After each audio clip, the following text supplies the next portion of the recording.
and welcome back to Season 5 of MD Global Muscle here at the Rise of Urs studio with me, your host, Giles Thomas. I'm joined all the way from Ontario, Blake Koss. How you guys doing today? Straight away, I knew that was a Canadian accent, mate. I know, right? Like, it's between the British and the Canadian. We're going to have a lot of differentiating ways of saying things, I'm sure, throughout this interview. So I look forward to that. Have you ever been asked to be a stunt double for Chris Bumstead? Yeah, I've heard like the Walmart version of Chris Bumstead. I've heard it all. They're like, oh, you copied his mustache. I'm like, I'm older than he is, but nobody seems to want to listen to any of that. So. No, I was thinking, yeah, there's some similarities there anyway. So, Blake, first of all, congratulations on winning the other weekend. Thank you. What was that like? It was pretty incredible, honestly. Like it took me a long time to get my professional status. So in Canada, we only have really two opportunities. It's the Toronto Pro and the Canadian Nationals. So there gets a bit of a backlog of like top talent that it takes to turn pro with only really having two chances a year. They've opened that up since, so we're able to travel down into the US and more opportunities to win pro cards. But I competed at 9 pro qualifiers before I got my pro status. Once I did, I quickly did a pro show, finished top 5. That was 2021. And then now 2022, this was my first show. And then I won. And so that's very exciting, obviously. And I just feel like because it took me so long, it gave me the opportunity to be competitive at the pro level right away. Yeah. So is there no pro qualifier at the Vancouver? There is, but I mean, Vancouver is like you guys are so close in Europe. Everything's so close together. Vancouver still is like a 6-hour flight. Oh, wow. Wow. Yeah, Okay. Yeah, Canada's massive, but at the same time, you are right. There is that opportunity as well, but it is limited up here for sure. Yeah. So how old are you now, Blake? I am 30. 30? Wow, you're still a baby. 30. The big 30, yeah. Oh, yes, big 3. It's like Lauren turned 30 this year, and she was very depressed that day. Okay, 92, baby. All right, I love it. And I'm 76, mate. No, I'm not 76 years old. I'm, born in 76. There we go. Nearly didn't make it to 2023. So, right, okay then. So you qualify for the Olympia. What's the game plan now? How are you feeling? Yeah, the game plan now is like my wife and I, we had our son. He's 7 months old now. Wow. So I prepped like through his entire being, and I needed to take a little bit of a step back, obviously, to focus on them and to also like, re-engage. Like last night I was out with some friends and doing that kind of thing. And good. I just think kind of trying to decompress a little bit, because obviously with prep and everything, those last 3-4 weeks, they can get challenging mentally. So I've since kind of had a couple weeks where I was a little bit flexible with food. I don't know if you can tell by my cheeks, I'm trying to grow this beard out as quickly as I can to cover it up. But Patrick Tour is my coach. And he was just kind of, I didn't know. Hang on, I didn't know this.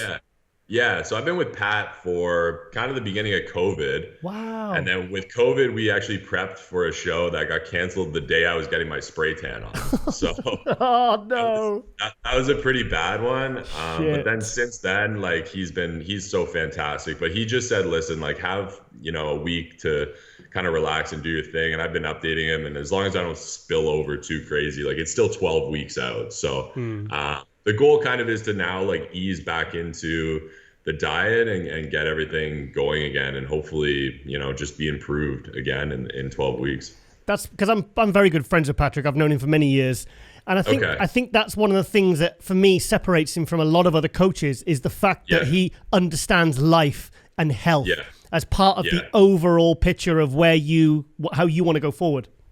What's a good story with Pat is like, as soon as I got off stage, I gave him a FaceTime and he's just genuinely so happy. Like he was so happy that we got the W, and nice. it was just really fun. Right. So, he's kind of like, the coach, the dad, the guy that's got the positive feedback kind of thing. So yeah, I can't say enough good things about Patrick.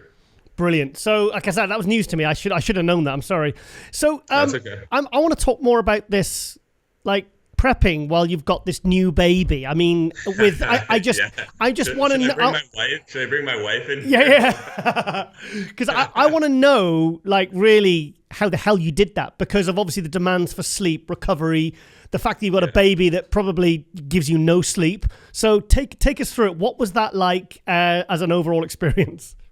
Yeah, so Walker course, February 24th, he was born, and of course, that's cool. I just knew that obviously, you know, I still wanted to compete this year, and had a talk with Sarah, and you know, we made a game plan to make it happen, but it definitely had its challenges for sure.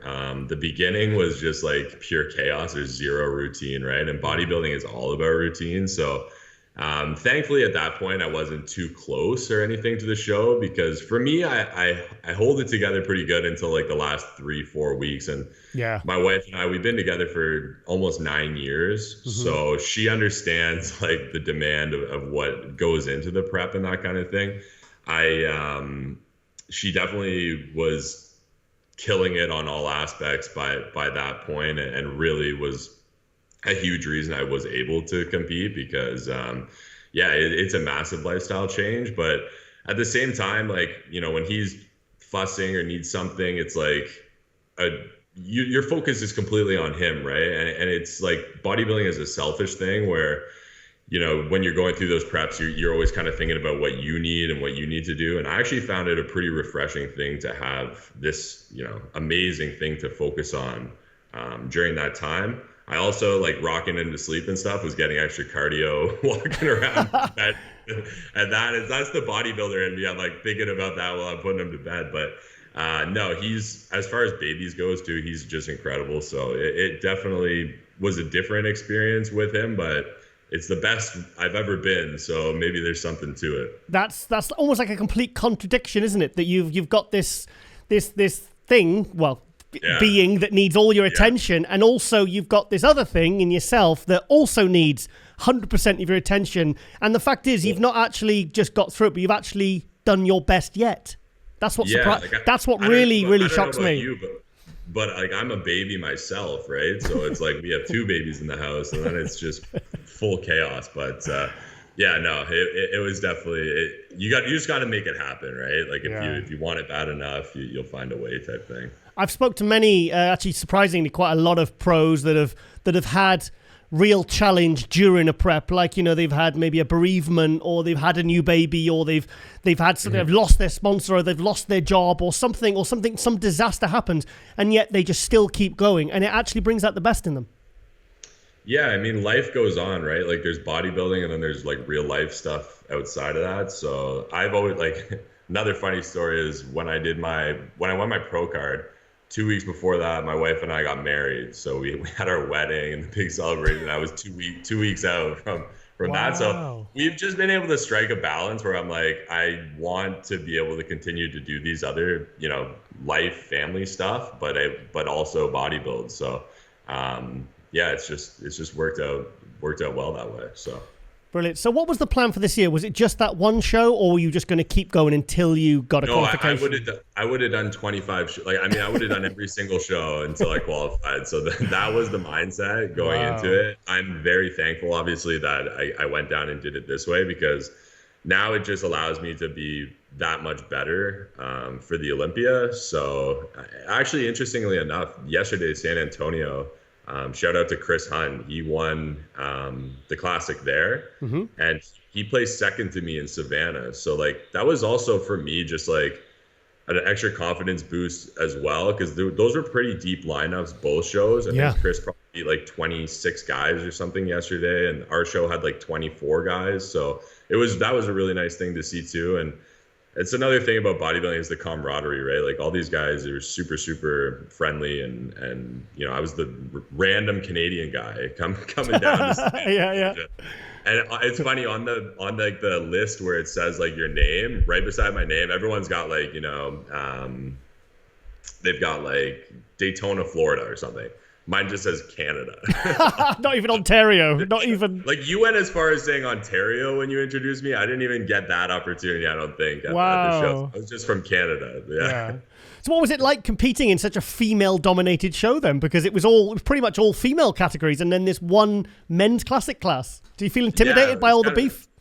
Kind of funny, that they did it that way. But I mean, the Wings of Strength was just next level. Like, so well organized. The stage in that was beautifully done. Lenda Murray is just a fantastic human being. Like, she was so friendly. I couldn't believe it. And everybody I met down there, of course, was great too.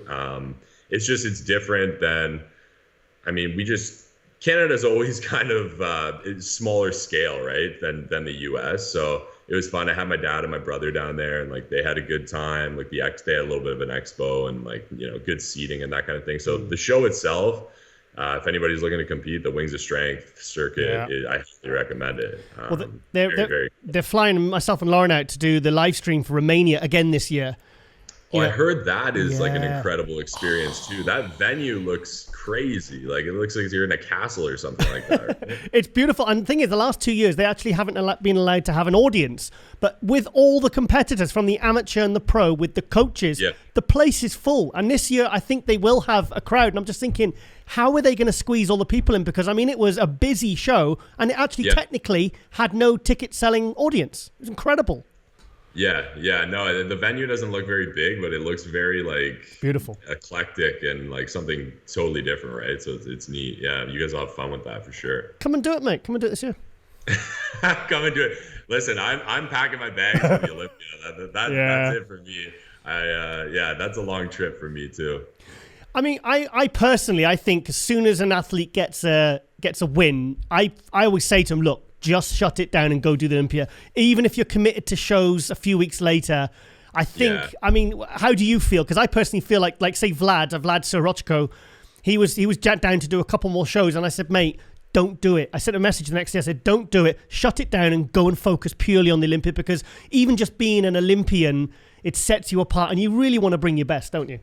Sure, yeah. I think, like, as a competitor, I would love to stand on stage every single Saturday. Like, I love that. A lot of people say, like, oh, I love the training, and I don't really like, you know, I don't really like stepping on stage. Like, that, for me, that's the best part. So I would if I could, but it's also logistically crazy, and from like a standpoint of, to your point, like being better, you need more time, right? So like time is everything for bodybuilding. So another 12 weeks to get better. I think if you stay in that calorie deficit, you can only do it for so long before your physique starts kind of, you know, fading away, so to speak. So definitely shutting it down till the Olympia for sure. Good. And I also think with the Olympia now being pushed back to December, I think you actually have enough time from the Savannah to actually make improvements.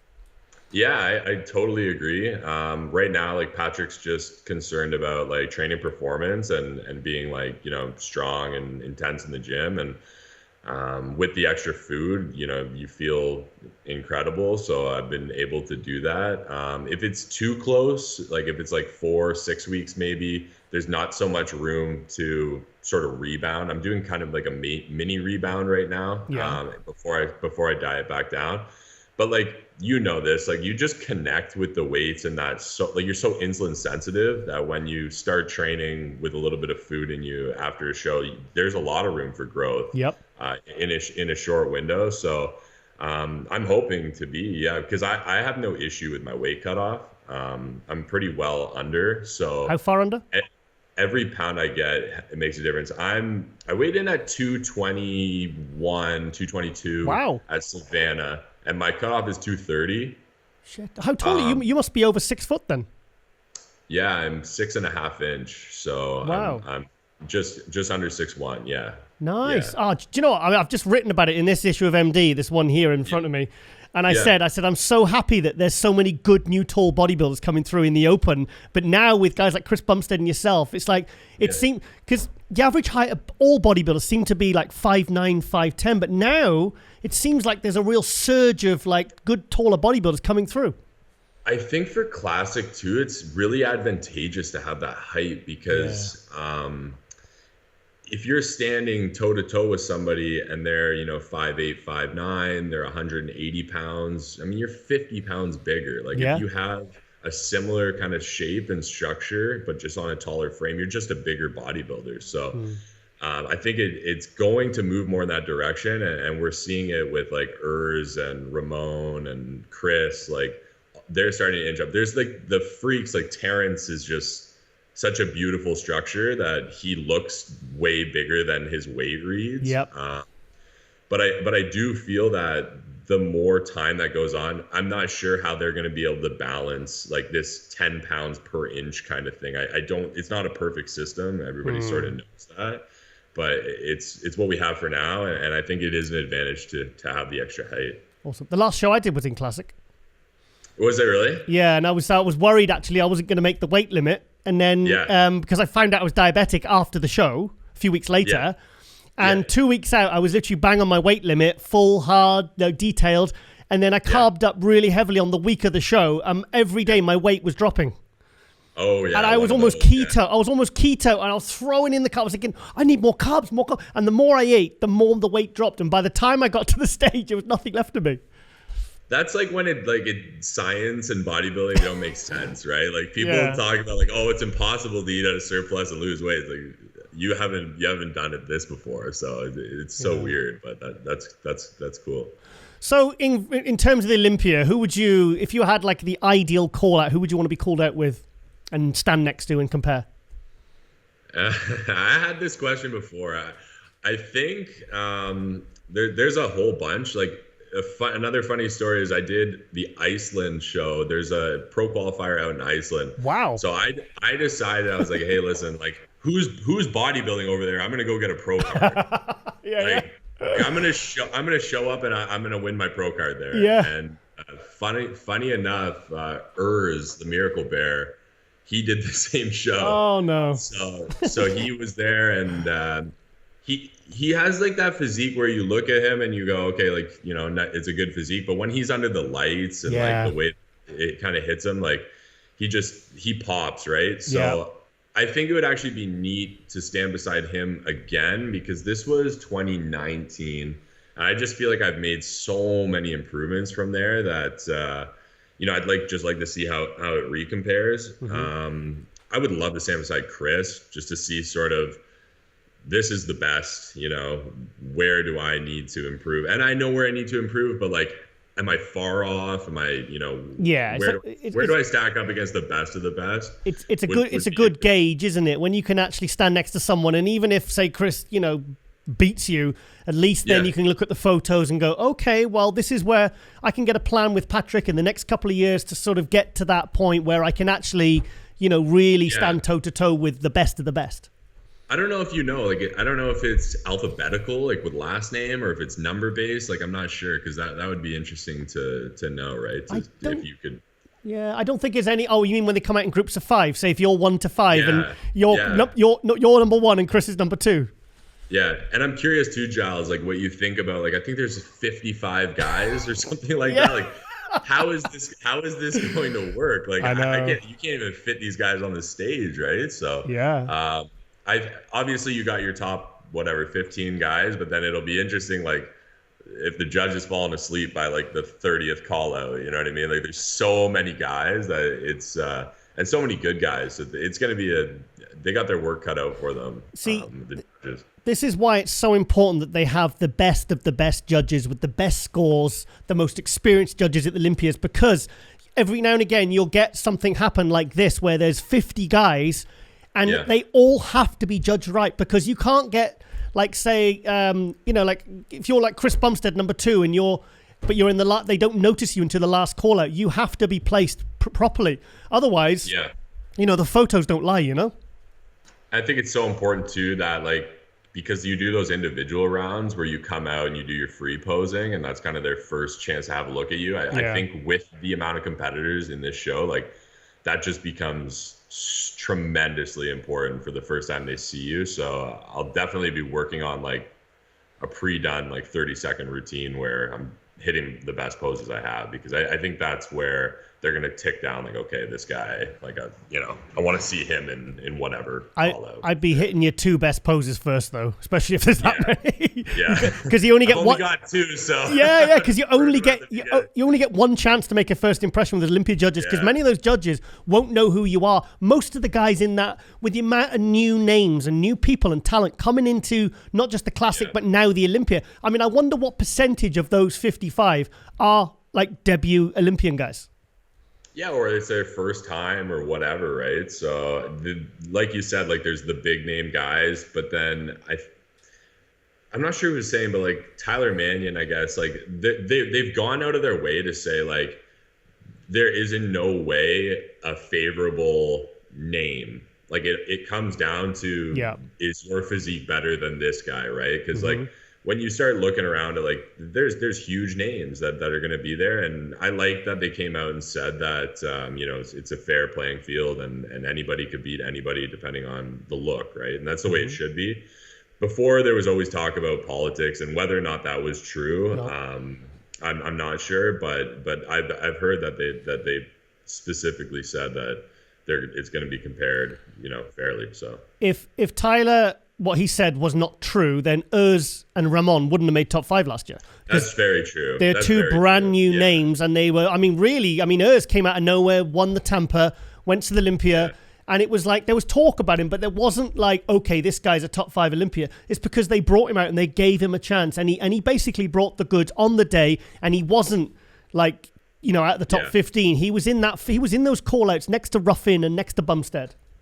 I just think about how cool that is. You know what I mean? Yeah. Like, you're coming from a situation where, like, he turned pro and then, like, maybe did, like, a little bit. But, like, you don't know.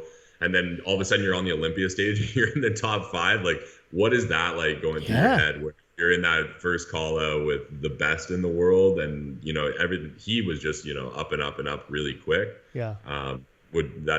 Would be a cool thing for sure. But the thing is, the whole politics argument of people saying, they've already decided their top 5 before. That's not true because it adds excitement. It adds a lot of, if you went in, bang, went straight in my top 5, like Urs and Ramon did last year. That's good. How is that not good for the sport? No, exactly. And when you're looking at it as like a fan and as somebody like that follows bodybuilding really closely, there's no arguing with any of the decisions they've made in those top 5s, in my mind. Yeah. Kind of from the beginning. The beginning, they were still trying to figure out what classic physique was and what they wanted to be moving forward. But Chris is incredible, right? Like, and from him down to the top 5, like there's never somebody in there where you don't think they belong. So, what drew you to classic? Why not open? When I first started, I had met Dorian Hamilton. Oh, wow. He trained at a local gym. He's since opened up Pure Muscle and Fitness, which is like the bodybuilding mecca of Canada. Yep. And I'm lucky enough to have that like 5 minutes away from my house. So wow, that's awesome. Another really important tool. Like I think there's 5 people training in there right now that are going to the Olympia. Antoine? So, what's that? Antoine? Yeah, Antoine, Valant? myself, Valerie, Rattel, she's doing the figure, and Chevy, he just won San Antonio last weekend, men's physique.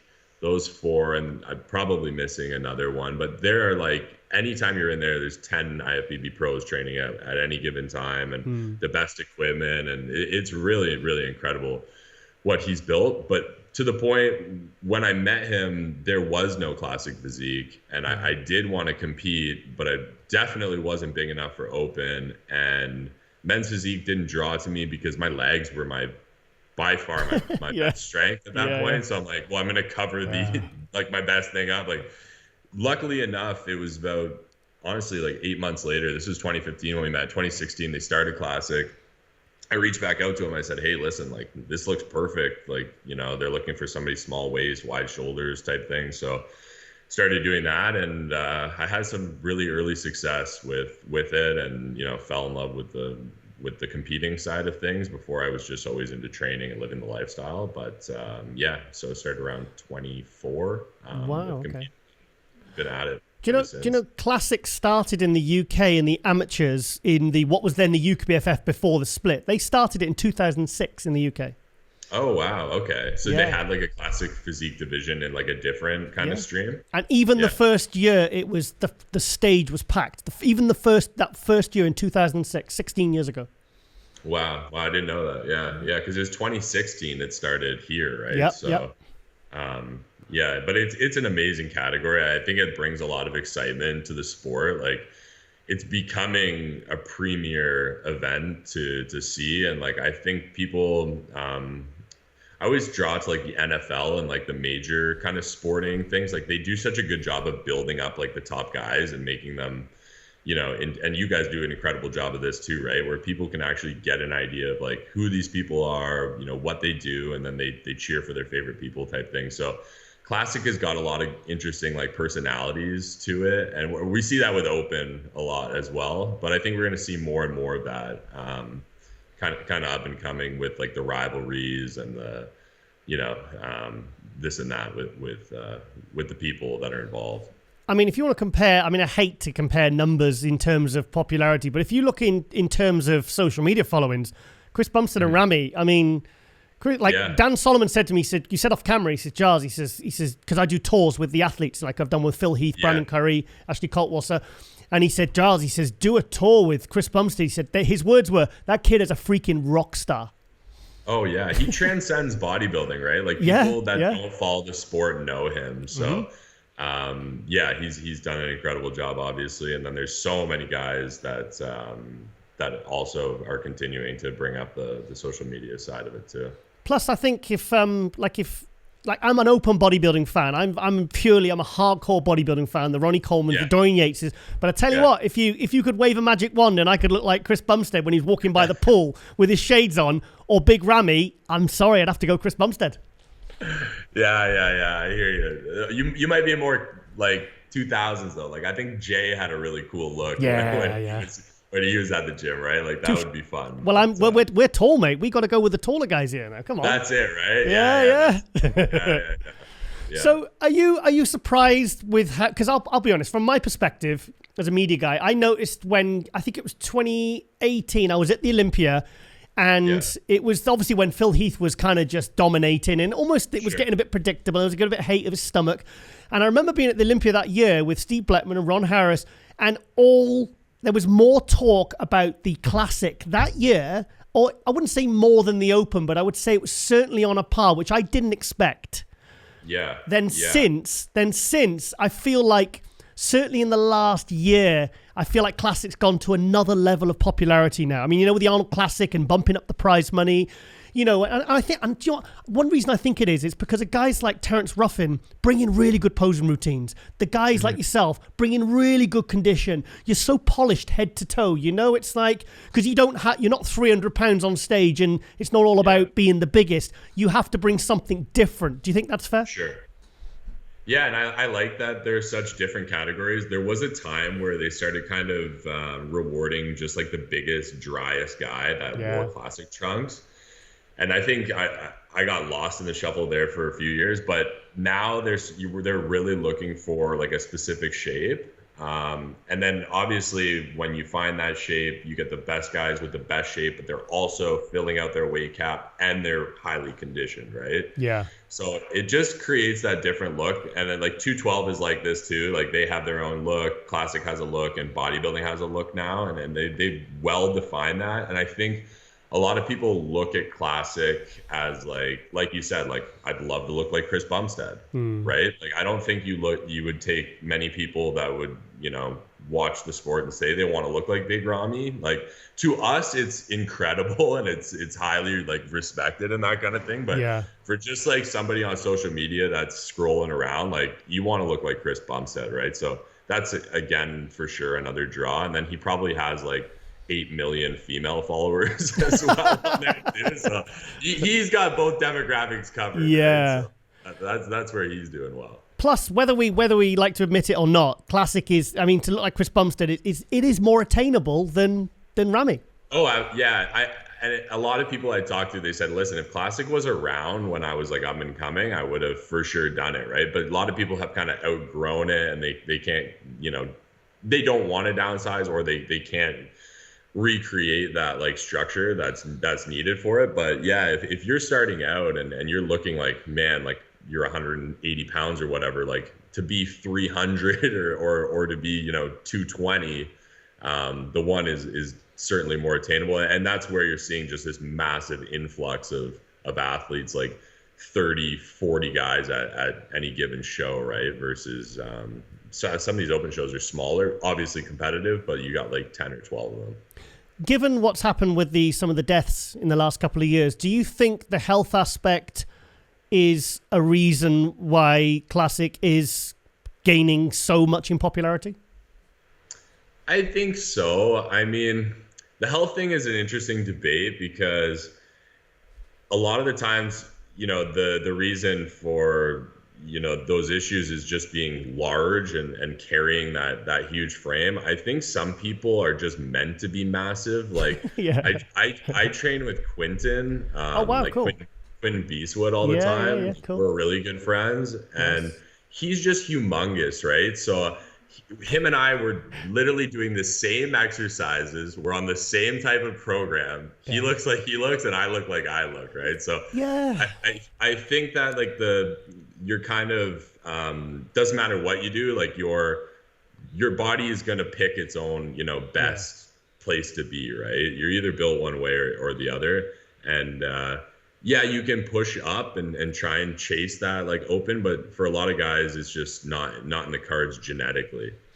I mean, that's the reason I did Classic. It wasn't because I did it because of my shape and aesthetics and condition and I could pose. It's because the guys I would have to compete with like 300, well, Zach Khan, 280 pounds, Daboul, Stuart Core, Alvin Small. These guys, I mean, this was the next step up for me was the super heavyweights or super heavyweights. Yeah. So, and it's like, are you kidding? Because I qualified once for European Championships and they put me in the heavyweights and I stood next to a guy that was basically like Lee Priest and I looked like a swimmer. Yeah, right. They're half the height and they have such dense frames. Yeah. So no, I hear you. So I mean, what I'm going towards is really that it's like you're saying, can you really train for a category? I think sometimes it's like Derek Lunsford now. He can't physically get down to 212 now because it's like he's just outgrown it. So he has to, it's not like he's trained for the open. He's just trained, done a few things differently with Hani Rambod, and boom, his physique has exploded. And he literally can't squeeze into that category. And if it did, it probably wouldn't be healthy for him. And what's the fun in that too, right? Like I think at some point, like if you're literally just like, you can't even train hard anymore and you can't eat that much because like you're going to keep growing. Your body wants to keep growing. Like for me, with being like 8 to 10 pounds under my cutoff, like I'm consistently trying to get bigger and to improve. And like, for me, like I love that process. Obviously, if I was like 260, 265, it'd be a different story. You'd have to kind of be around maintenance, be watching what you're doing, and then like kill yourself with the dieting to get down to that point. But I'm still at the point where I can grow into Classic. And, if anybody ever says like, oh, you should do open, it's like, I've gone like 40 pounds away, 50 pounds away from it. There's no way there. So I'm excited to get to the point where I've filled out that Classic cutoff. I'm as dry and as hard as I can be at 230 and to see where, that puts me in terms of the best in the world for sure. I mean, I do feel for the guys that say whether it's Classic or 212 that struggle to make it down. Like Flex Lewis, he said, Giles, after the second year, he said, it was very stressful for me to get down to 212. He says, because I was literally ready at 225. Yeah. Like Derek Lunsford now, I'm interviewing him later on today in this episode. Yeah. And you could see from what he did at Pittsburgh, you just think, that guy's going to be shredded. He's going to be dry as a bone at 230. Well, approximately. It amazes me when you look at some of these guys and they are dry to the bone and they're like, I still have 13 pounds to lose. Yeah, or something. I'm like, stressful. From where? Like, stressful. From where? Right? Yeah. I don't have that issue. but that's a good place to be, isn't it? Because then you can play then you can just concentrate on, you don't have to worry about filling out too much or not making weight or starving yourself those last couple of weeks. It's a good place to be in, and then you can just rely on because thing is Classic. It's like in 212, you've got guys like Sean Clarida winning 40 pounds under the 212 limit. Just because you're at the limit doesn't mean you can't bring a good package, even if you're really under the weight limit for your height. Yeah, and like that's like, they don't bring a scale on stage kind of argument. Exactly. Like you never know. Like when you look at somebody, it just you can never tell, right? Like, it's funny, at the amateur level in classic, you're always compared against your own height ranges. So there's like A, B, C, and D. Right. So like I was always in D with all the tall guys, and like they're always going to be big, right? But now I find that I'm in the pro, like when you're on stage, a lot of these guys are, the bulk of them are shorter than me, right? Yeah. So I immediately become one of the bigger guys, where I've never been that in the past. And I think that, you know, I worry less about like being heavy and big than I do with like having like razor sharp condition and being able to pose and doing those kinds of things properly. And then the size will just come over time, as I get a little bit more muscle maturity and that kind of thing. But if you can nail condition and nail, like, you know, for your body type, like the shape and the look that you're going for, those are two of the huge pieces. And the third, you know, is the size, and that'll come. So the tall classic guys for me do stand out, because I mean, you put Chris Bumstead aside. I remember I was at the 2019 Arnold Classic, and I remember because all the guys seemed to be a similar kind of height. They were all quite relatively short, and then you had Wesley Vissers. Yeah, exactly. That's another good example. And I was like, who put that open guy next to all these classic guys? Because I mean, that I just couldn't. And he wasn't even in top condition, so he still could have, you know, been tighter and probably looked fuller and everything, you know, when he, you know, with more pop. And that's when I realized, actually, I said, you know, that, you know, maybe Terence Ruffin never has a chance if Chris Bumstead keeps bringing it. Do you know what I mean? It's like the tall guys have an advantage. It's the Arnold and the Franco. Yeah. Right. Like, it's the same kind of thing, but there's also that other British guy, Michael, and he's trained by Pat. Daboul. Yeah, man, that guy's crazy. Like, the condition he brings and the size and that is just, it's respectable. So he's also a taller guy too, I think. I interviewed him, and he said, and he kind of hinted that he was going to bring better condition the next time I forget, I think it was the show today, the Arnold UK. And you're going like, yeah, right. It's And then a few days, like last week, I saw a video of him, and I was like, holy shit. And this was like 1-2 weeks out, and I was like, already, just posing in the gym, you've already, unless he does something really stupid, which I doubt it, you know, because he's got Patrick in his corner. I just couldn't believe, like, I was like, shit. So Neil Curry, I had Neil Curry in the studio a few weeks ago. Yeah, another one. And he said to me, he said, Giles, I'm going to make last year's conditioning. He says, you know, the New York Pro, he said, I'm going to completely top that. And I'm seeing stuff already at like 12 weeks out. And I said, mate, you're not far off, you know? So, and the thing is with me, that's why I like classic, because I'm a conditioning freak. I love conditioning. I mean, I've got so much shit last week for dissing. I wasn't dissing. I was critiquing Andrew Jacked and saying that he needs to bring better condition for the next show, or the hype train is kind of going to fizzle out. And people are like, no. It's like, no, condition is important. And that's why I like classic.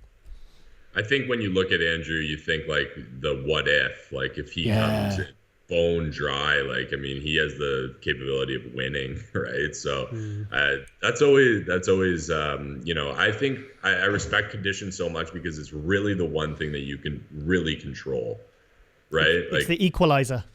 Yeah, and only you know how far you're kind of pushing yourself with that, and what you need to do. You have the coaches, you know, help in that. But when you're doing your cardio, how intensely are you doing it? When you're training, are you pushing? And are you sticking to your plan and that kind of thing? And that just, like, you look at it and it's very respectable. So yeah, it's fun to watch a good conditioning guy. And like you said, it's that 4-week out mark that separates the men from the boys, isn't it? That's just it. In it, because I remember my first show. There was this guy that trained in the gym, and he said he was doing the same show as me. And this guy was a monster. Yeah. And every week I saw him getting smaller and smaller, but not really any leaner. I just stayed covered up, got shredded, won straight firsts, and he ended up pulling out on the day of the show because he just couldn't hack it. He just didn't have. He just basically lost the plot and just... It's never the big guy you got to worry about, right? Yeah, like, that's right. I always like tell my wife, like, when I see someone like huge backstage, I'm like, I'm worried about the guy with the baggy t-shirt and the face that's just like, dipping it in, like, looks like a skeleton, right? Like, it's that guy you got to worry about. So yeah, the little guy laying down in the corner just looks, you just walk past, you don't even notice. I mean, I've seen massive guys, you take this, and then they pull the baggies and they got no legs, and you're just like, I beat him. No lines, right? Yeah. Blake, before I let you go, mate, any sponsors or any thank yous you want to say quickly? Yeah, for sure. Main sponsor is HD Muscle, and I'm involved with everything that they're doing over here because they're based out of Burlington, where I live. So, good guys. Shout out to those guys. Very, very good guys. And they are also in the Pure Muscle and Fitness family as well with the gym up here. So, yeah, shout out to those two. And otherwise, yeah, thank you guys for having me on. After I did Savannah, I said, it would be so, it's funny, I like manifested or something. I was like, it would be so cool if Muscular Development or someone reached out to be able to do something like this. Cause I just feel like for a long time, like I was always flying under the radar type thing. So it's fun to get some recognition after that show and carry it into the Olympia. Well, I mean, one of the reasons I love doing this show is because, I mean, I've interviewed all the legends, the Lee Haney's, the Kevin Nevrones, the Dorian Yates, the Ronnie Coleman, but I actually said to Lauren the other day, I said, in a way, I get sometimes more satisfaction by reaching out to the guys like I said, because, I just love giving that opportunity to the guys like yourself who really are doing everything that the Chris Bumsteads and the Ramis are doing. And, and you've got a baby and you're pulling miracles out your ass, Really, that's what I mean. Honestly, I'm blown away by that's the thing I'm going to take away today. The fact that you had this baby and you managed to bring not just, you brought your best. I mean, that's so impressive, mate. I appreciate that. Yeah. Hopefully, even better at the O in 12 weeks. And I'll have the little man there with me. So, oh, nice. I'm dreaming of the day I can bring him up and do the old Simba and hold him up on the stage, but maybe not this year. We'll see. Cool. And I'm going to be at the Olympia this year with MD. Great. Yeah, no, I look forward to meeting you guys down there for sure. So you're saying, and obviously, maybe you, me, and Patrick and Lauren can grab some food together, maybe, or something. Maybe we'll catch you out there after the show. That'd be great. Yeah, I'd really enjoy that for sure. Blake, this has been brilliant, mate. It's been really good. It's been a very engaging interview, and I've really enjoyed talking to you. And I'm glad I got you on. And yeah, appreciate it. And I thank you so much for coming, MD Global Muscle, and I look forward to seeing you on stage at the Olympia, mate. All right, sounds like a good time. Thanks a lot, Giles. Appreciate you. All right then, Blake. Enjoy the rest of your Sunday, guys. Mate, and a big hug for the family. All right, thank you. You as well. Take care, mate. Bye-bye.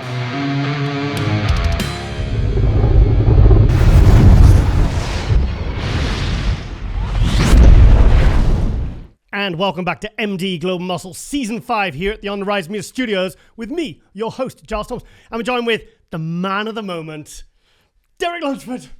What's happening? Derek, sorry, this is like take 42 because we've had a bit of a Wi-Fi issue, but mate, I am so excited to be talking to you. I can't even explain it. Me too, man. I appreciate you hitting me up, and I'm happy to be back on MD Global. So, yeah, we're here. So, you've got something in your office you want to show me, I believe, or what is this? Or we got these. We got the T-shirts. Nice. I don't know if you saw the signature tees and the limited. Oh, I can't show. She said don't show. Oh no. She said it's a mess. Don't show it.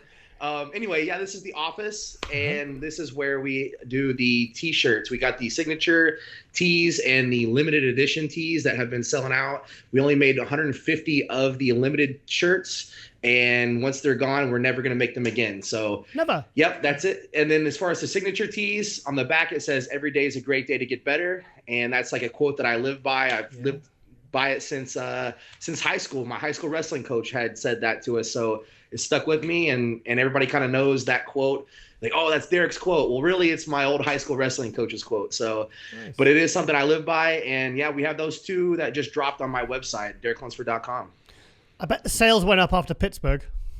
Yeah, people were asking me like, why don't you have new merch? And I was like, honestly, you're right. I should drop something. So we came out with these two shirts, and we'll probably come out with a couple more before the Olympia. Nice, because I remember I think it was 2017. You had the ones with the gold writing. I'm sure it was. Yeah, I used to come out with a lot like around 2017, 2018, 2019. And then the last couple of years, I just kind of stopped doing it for whatever reason. Yeah. And then people have been asking, why don't you have new stuff? So we said, what the heck? Yeah. We'll do it. And so we upped the ante, and we found a place local to our house where we live, like right up the road, and they do a phenomenal job. So we wanted to make sure to give the best quality T-shirts, super comfortable, form-fitting, and as far as like washing, drying, stuff like that, I don't want any of this stuff to come off. I want it to be high quality. So we went all out for this one. Nice.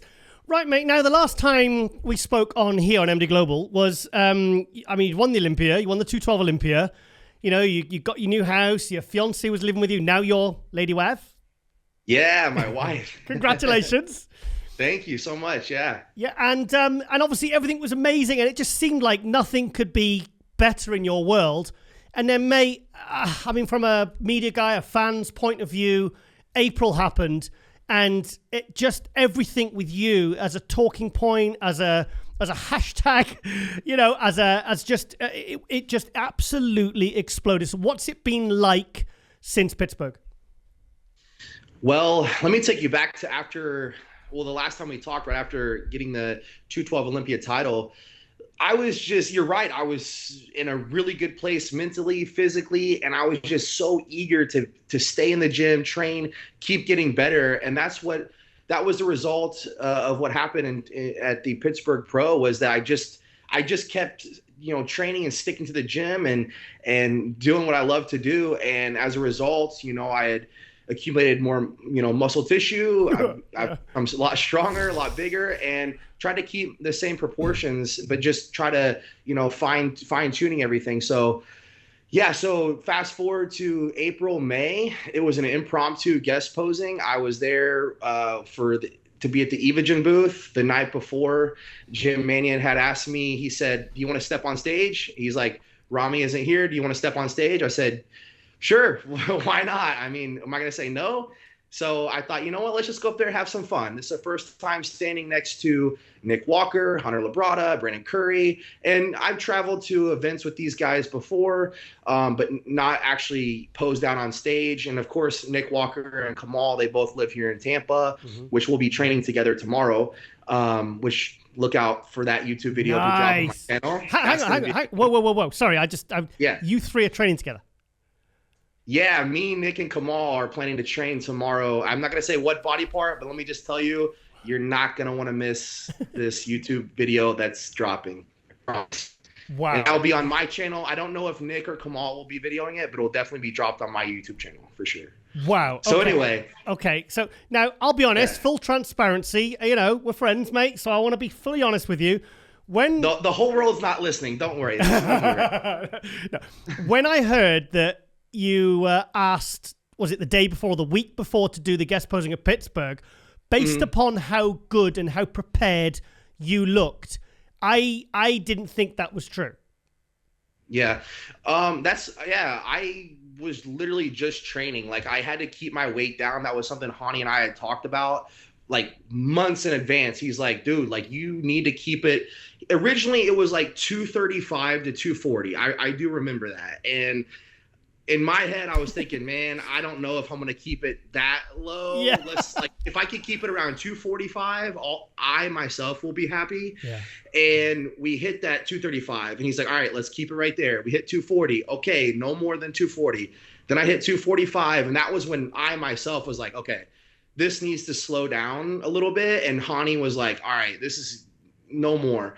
250, 255, 260. And I was like, after I think I told him I was like 252 to 255. After that, it was just like, oh shoot, like I don't even know if we had to talk about what my weight actually was. But as far as that relating to the guest posing in Pittsburgh, no, that was 100% like impromptu. Like I said, I was there with Hani, with Evogen, and the night before, like I said, like Jim Manion had actually asked me, he said, do you want to get on stage? And in my head, I'm like, I didn't prepare for this. I was thinking, I need to go ask Hani, what do you think? But of course, I'm not going to say no. And I was like, yeah, sure. If you want me up there, I'll be up there. And I thought, let's just have some fun. Yeah. And Hani's like, nah, you're in good enough shape. You're doing cardio. You're eating clean. You're training hard. It's like, we're just doing this to keep your weight down. So you're big right now. You're big, but just go up there and have fun, and that's what I did. So, and after that, that's when everybody started talking and was like, what the heck? So before I heard that, before you were asked literally at the last minute, I thought, okay, this is smart what Derek's doing. He looks like he's prepared for this like a guest posing. Okay, honey, we're going to come in. We've got 3 months to get ready for this guest posing. We're going to come in as big, as hard, as full as possible. You know, we're going to be next to Brandon and potentially Rami and all these other guys. So when you told me that added even more kind of, my mind then was completely blown. No, that like I'm being 100% transparent. Like, I'm not saying Hani wanted me to stop training after the Olympia or not go hard in the gym. It's just I was very focused and determined from coming off the 2021 Olympia stage. Yeah. I'm like, I have to be better. Like, I want to be better. I'm not going to sit here and rest. I'm going to go just continue to give my best effort each and every day, make the most of this opportunity. Every day is a great day to get better. That kept ringing in the back of my mind. And so that's what it was, man. And I don't really like to get too crazy out of shape in the off season anyway. That's something mentally, I don't like to be too far gone. You know, I like to be able to take my shirt off and not be like, oh, I need to stay covered up. Like, I look like crap, you know? So that's me mentally, but also I just wanted to continue to, you know, get stronger and add tissue in areas that I was trying to improve for this year, which was going to be the 212 Olympia. I knew even in the 212, I wanted to bring up my chest was a body part I wanted to bring up. Yeah. So that was something I really focused on a lot too, training very hard. But yeah, that's 100% transparency.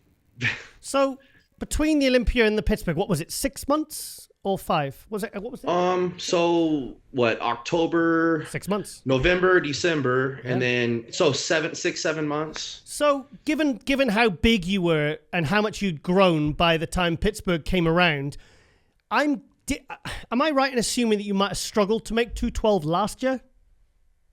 Yeah, it definitely was something that, now it wasn't like I had to do anything drastic at the end to make weight, nothing like that. Yeah. It was pretty smooth sailing right into making that 212 weight. Okay. But believe me when I tell you, I was grinding for several weeks to get down, you know? So again, nothing drastic to make the weight. So nothing scary, dangerous, nothing like that. You know, Hani laid the plan, I executed, we made it just fine. We coasted right in. But yeah, it's not been easy for me to make 212. And I knew that was going to be the case this year, even though I wanted to still make progress. The thing is, as bodybuilders, competitors, whatever, artists, whatever you want to call us, is like, we have this like burning desire within us, or at least me, that I just want to continuously improve. Yeah. Like, if I'm staying stagnant, I'm bored and I'm just done. I don't even want to do it anymore. Like, I want to give my all to something all the time. That's just in my nature. So coming back for the 212, I'm going to be better. Coming back and now that we're going open, I'm really going to do my best to make big improvements. So either way, I wasn't wanting to sit back and go, oh, I'm the champ now, everybody needs to beat this. No, I was like, I have to be better. I'm looking at me and me only. And that's all I've been thinking about. So last year, would you say you looked your absolute best at 212, or was it a different, say, a higher body weight? That was the best physique I presented by far at the Olympia, or on any stage for that matter. So yeah, last year, without question, was absolutely the best physique that I could have brought to the 212. Okay. I've said it before in the past many years ago, that I think my true potential is heavier than that. And that is why after the guest posing, after some consideration, I told Hani, it was like, look, I have made solid progress and I do see myself as an open competitor. I always have. I always believed my best would be at a heavier weight.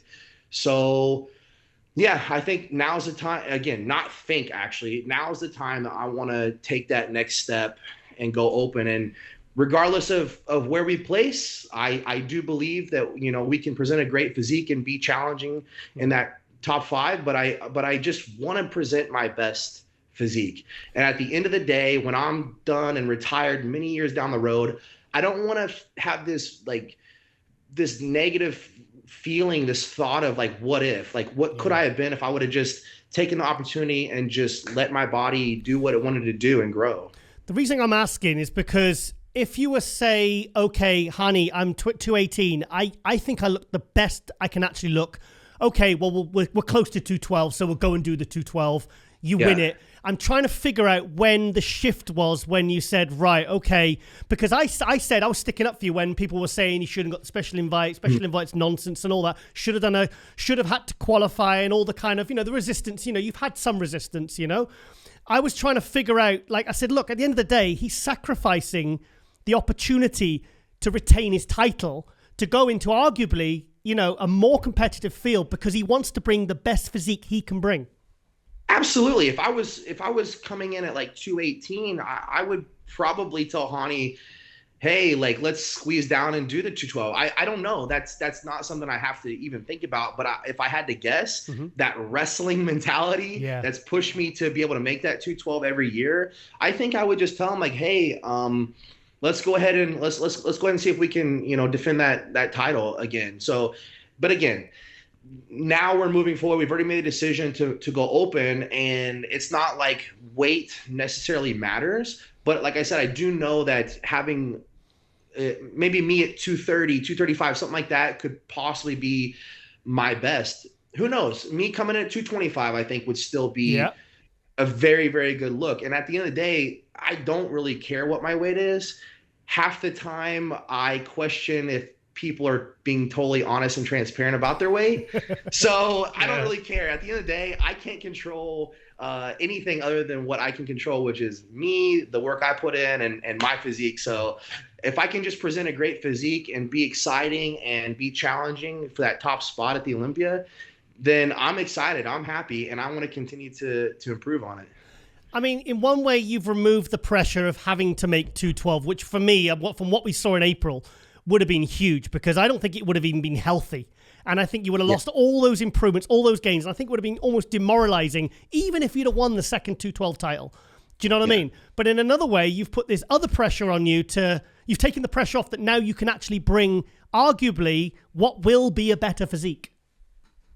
Absolutely. And no question. Like if we committed to doing the 212 this year, like I would have followed through with it and I would have made that weight somehow, some way. We would have done it. But like I said, like I want to be my best. I want to bring my best. I want to be the best bodybuilder I can be.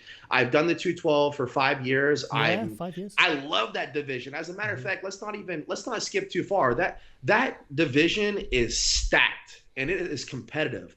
You got a list of guys coming back for this 212 Olympia this year that it's going to be a fierce division. I love that division. It's what helped propel me, and I do not take it for granted. I'm super honored to be the current reigning 212 Mr. Olympia. But at the end of the day, as a bodybuilder, as an artist of my physique, I know that having no restrictions is going to help me present my best. And I keep saying it, but it really is like what's in my heart and in my mind is that nobody gets to decide whether they win, lose, or where they place. All we do is plead our case that, hey, we have built this physique. We're trying to, there is criteria in bodybuilding, so we're trying to be the most muscular, most conditioned, most separated, most aesthetic, all this criteria in bodybuilding presentation. So we're just pleading our case that, hey, this is the best that we can bring today. May the best man win. So at the end of the day, that's how I see it. It's art. It's not just a competition. They're both. And we can just have fun and celebrate together because at the end of the day, I love bodybuilding. You love bodybuilding. The other Olympians, we all love bodybuilding. We're passionate about this. And it's not too many people get to do it. So we need to embrace it, appreciate the opportunity that we get to do this. Thank God for Jim Mannion, Tyler Mannion, and the NPC-IB Pro League for even allowing this, like this opportunity. The Mr. Olympia, Jake Wood, during the COVID 2020 or the pandemic, it's like he still made sure that we had that platform, the Mr. Olympia, to compete in. And it's just, you have to be grateful. There's a handful of guys that get to do this. Not too many people in history get to do this. So that's how I feel about it. And at the end of the day, where we place is where we place. And yeah. I've got huge respect for the fact that you're more interested in bringing your best physique to the stage rather than thinking tactically like, okay, I've got a really good chance of retaining that 212 title. Instead, you're like, no, actually, I'm more about, like you said, you get bored when you don't progress, and I don't see how you could have brought a better package at 212. When I saw those pictures coming in from the rear relaxed, when I saw you in the lineup last year, I was like, Derek is absolutely, finally, 100% fullness condition. Your back had just gone to another level. You absolutely nailed it. Thank you, man. I felt like at the time I wasn't thinking that. I was still in like, I want to just, I hope this is my best. I know it is, but like, I'm not going to sit here and say it's not over till it's over. And I'm going to look at the pictures later on when the dust has settled, and then I'll make my own assessment. And okay, guys, sorry, we had a bit of a connection issue there. Sorry, Derek. Right now, I want to get on to the whole special invite thing. How did that come around? Because I saw in your post, you said that you applied for it. So how did that, how did that decision come to be? Yeah. Well, okay. So following the Pittsburgh Pro, the guest posing, we took several months. Like I told Ronnie, I'm like, you see, obviously we see the hype, we see the excitement.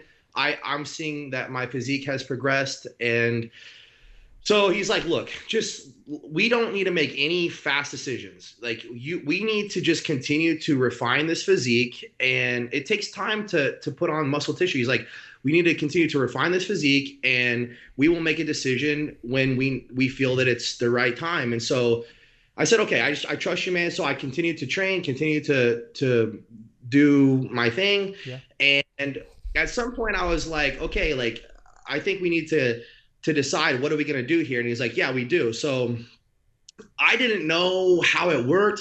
I ignorantly thought that they reach out to you like, hey, do you want to compete? And like, we're going to extend you a special invitation. It doesn't work that way. Like, Ronnie's like, what are you even thinking here? Mm-hmm. So I go, yeah, okay. So we need to decide, what are we going to do? So he said, if you want, then you need to send a formal email, like a formal special invitation request for them to accept or deny. Yeah. And so I said, okay. So I myself wrote up an email, sent it off to Jim Mannion, Tyler Mannion, Jake Wood, Dan Solomon. And I just basically explained to them that, I wanted to compete in the 2022 Mr. Olympia Open division. Mm-hmm. And it took some time for them to get back to us. Not a crazy amount of time, but it did take a little bit. And they finally said, okay, we accept your request. And that was it. Yes. And I found out pretty much the same time everybody else did. Like I woke up and saw it was online, and that was the same time frame that I officially knew too, just like everybody else. So I was super excited. I made the post and I explained to everybody that I sent in a request. I requested it and they accepted it. And it's not like they don't reach out to you and say, hey, we want you to be a part of this. We're just going to give you a pass. It's like, that was, a decision that I made to ask for that. And Ronnie and I talked about it, like other options, and that was what we did. So personally, and I've put it out there and I put it on record, I think because you could, like, as a 212 champion, you're lifetime qualified. Is it for your category? I personally believe with say figure and women's physique, very little difference. I believe if you want to cross over, either say like a classic wants to move up to open and they're the Olympia champion, I think they should be able to. And I did get a lot of resistance to that because, 212 guys are going to get bigger. They're going to move out into the open. So I just personally, I think you should be able to just automatically, as an Olympian and the current Olympia champion, you should be able to jump over without the special invite. Yeah, it's a gray area thing, and I think that's what makes it exciting and interesting and somewhat controversial, is because you can plead a case either way, right? Yeah. From what I'm seeing, like what I'm feeling from people, like comments and this and that, I do have some people saying, don't listen to the haters, this and that. But to be honest with you, like, it's an overwhelming majority of people are just simply excited for the Olympia. Yeah. They just want to see everybody on stage, the best of the best, get on the same stage and battle it out. And like, I like watching other podcasts. Like if you see, you know, Fuad's podcast, like with Ian and everyone talking about, you know, the same topic. Yep. What I saw from it was not, oh, Ian's scared or anything like that. It's nothing like that. Like I think people take things out of context. And what I heard Ian say and others, the whole panel was basically saying, no, we're excited to see Derek compete in the Open this year. And that's what I took from what Ian said too, was that, hey, we're all fans of bodybuilding. We all want to see the best guys on the same stage that night.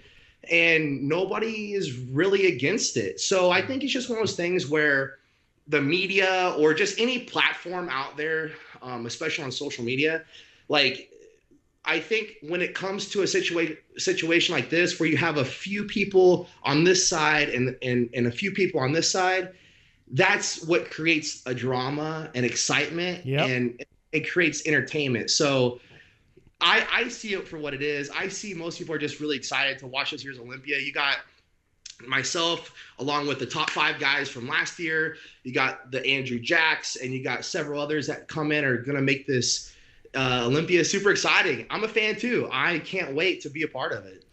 Selfishly, as a fan, I don't want to see your Open physique until you walk out on stage at the Open of Mr. Olympia.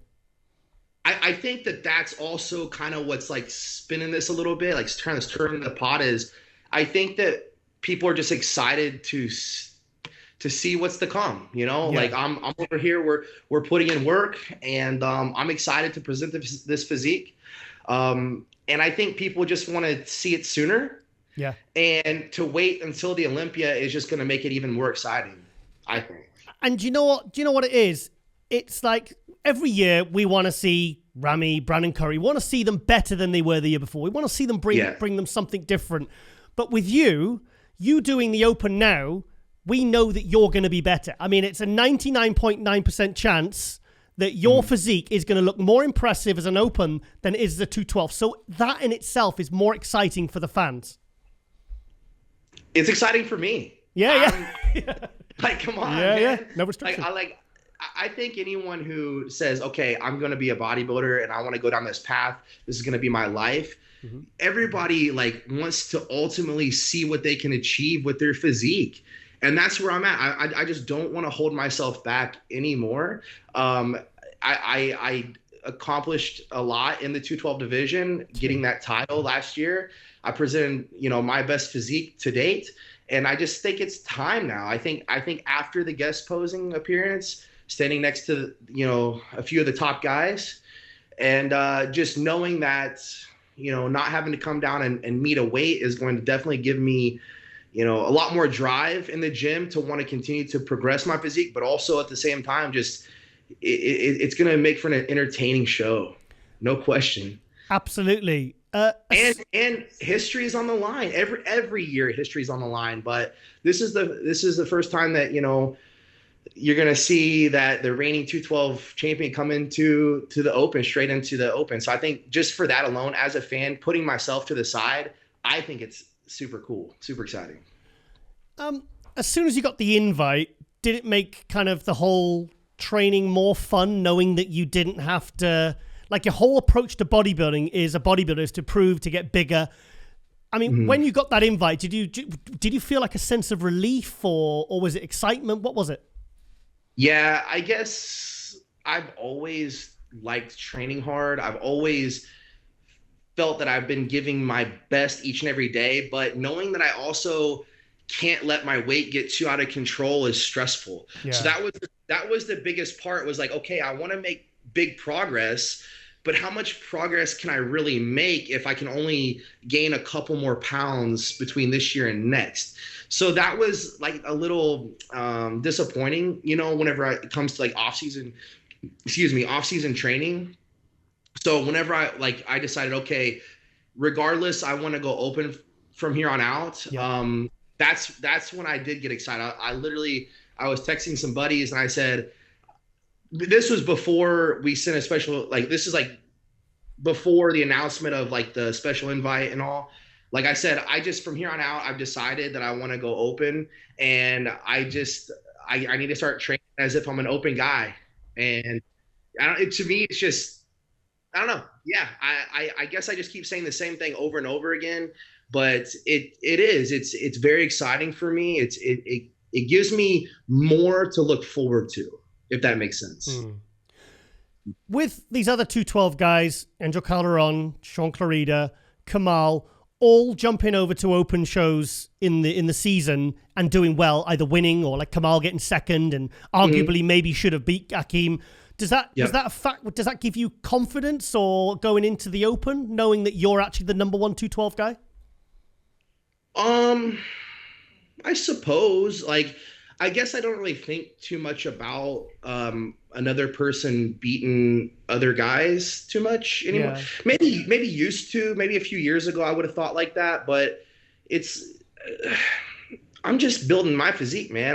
I'm getting to do what I love every day and do it on the biggest platform. So really that has been my sole focus. Now, if I were to think about it, now that you mention it, yeah, having Sean win the Legion Sports last year among several great, open guys, open Olympians.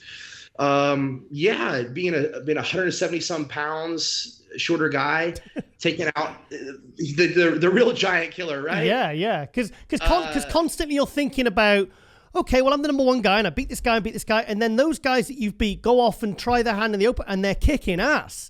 I mean, we were in Spain when we saw Angel Calderon, and he was exactly, he won that, and it was like, okay, because I think maybe in the past it was called the 202 and the 212, the showdown.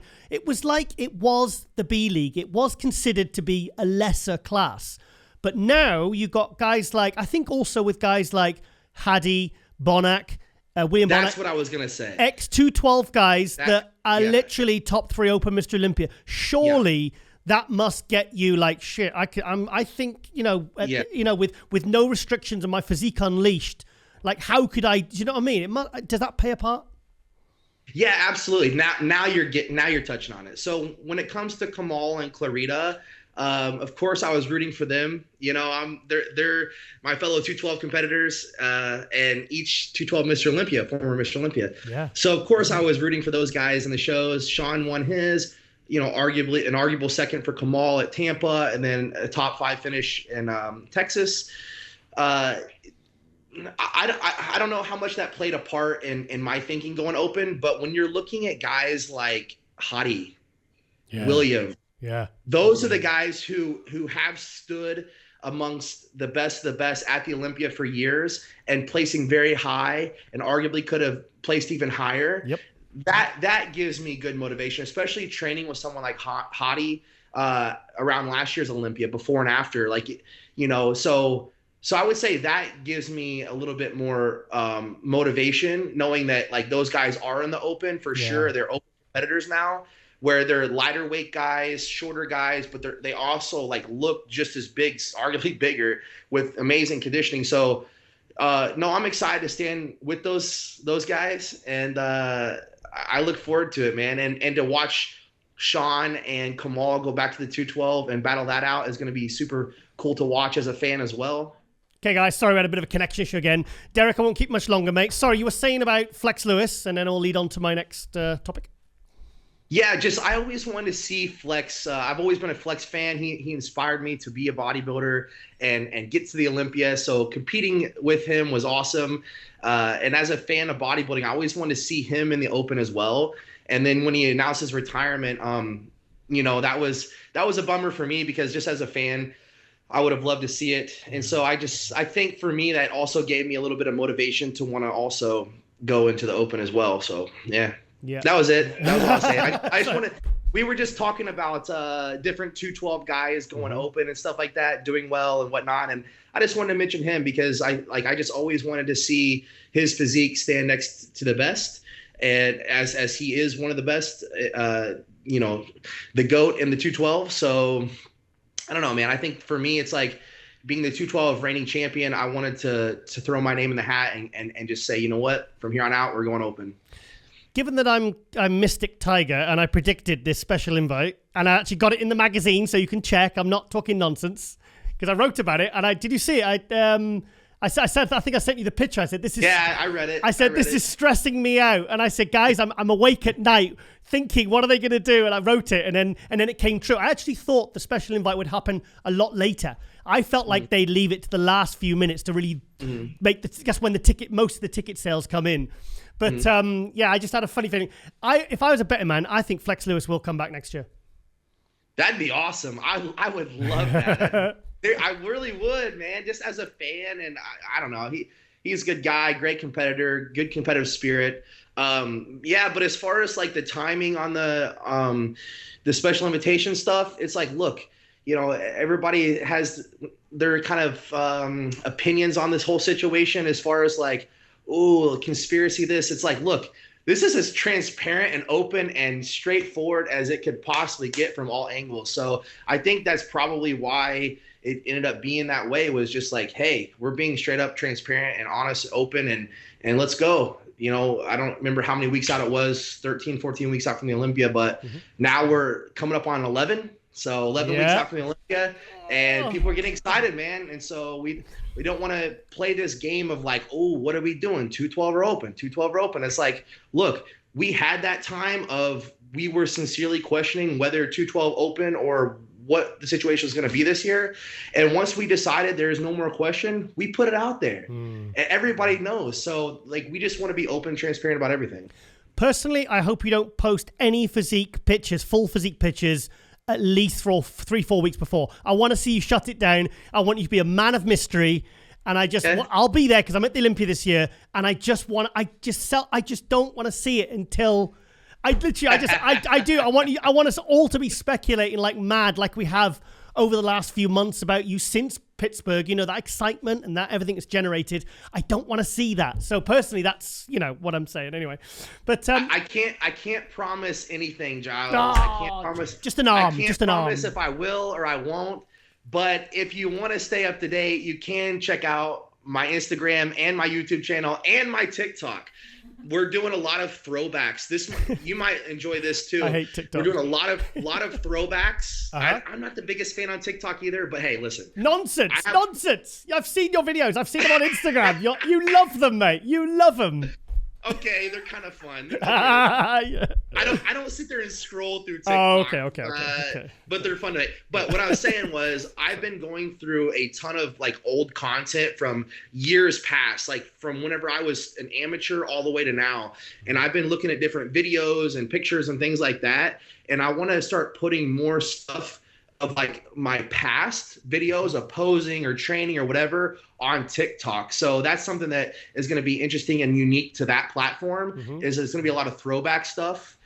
So we're going to be posting that on TikTok, and then my Instagram, you know, most people follow me on there. But as far as my YouTube, that's where you're going to get more in-depth, like, you know, real raw prep and day in the life stuff. So yeah, follow me on there, and we'll see. I don't know. I can't promise whether I will or won't post. Derek, just tease us with an arm shot or a little ab shot.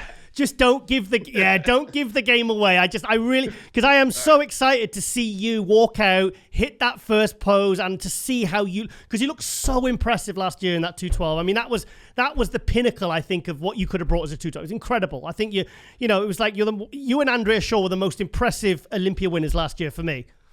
Yeah, she's amazing. I got to guest pose with her a couple years ago up in Grand Rapids, Michigan at the Grand Rapids bodybuilding show.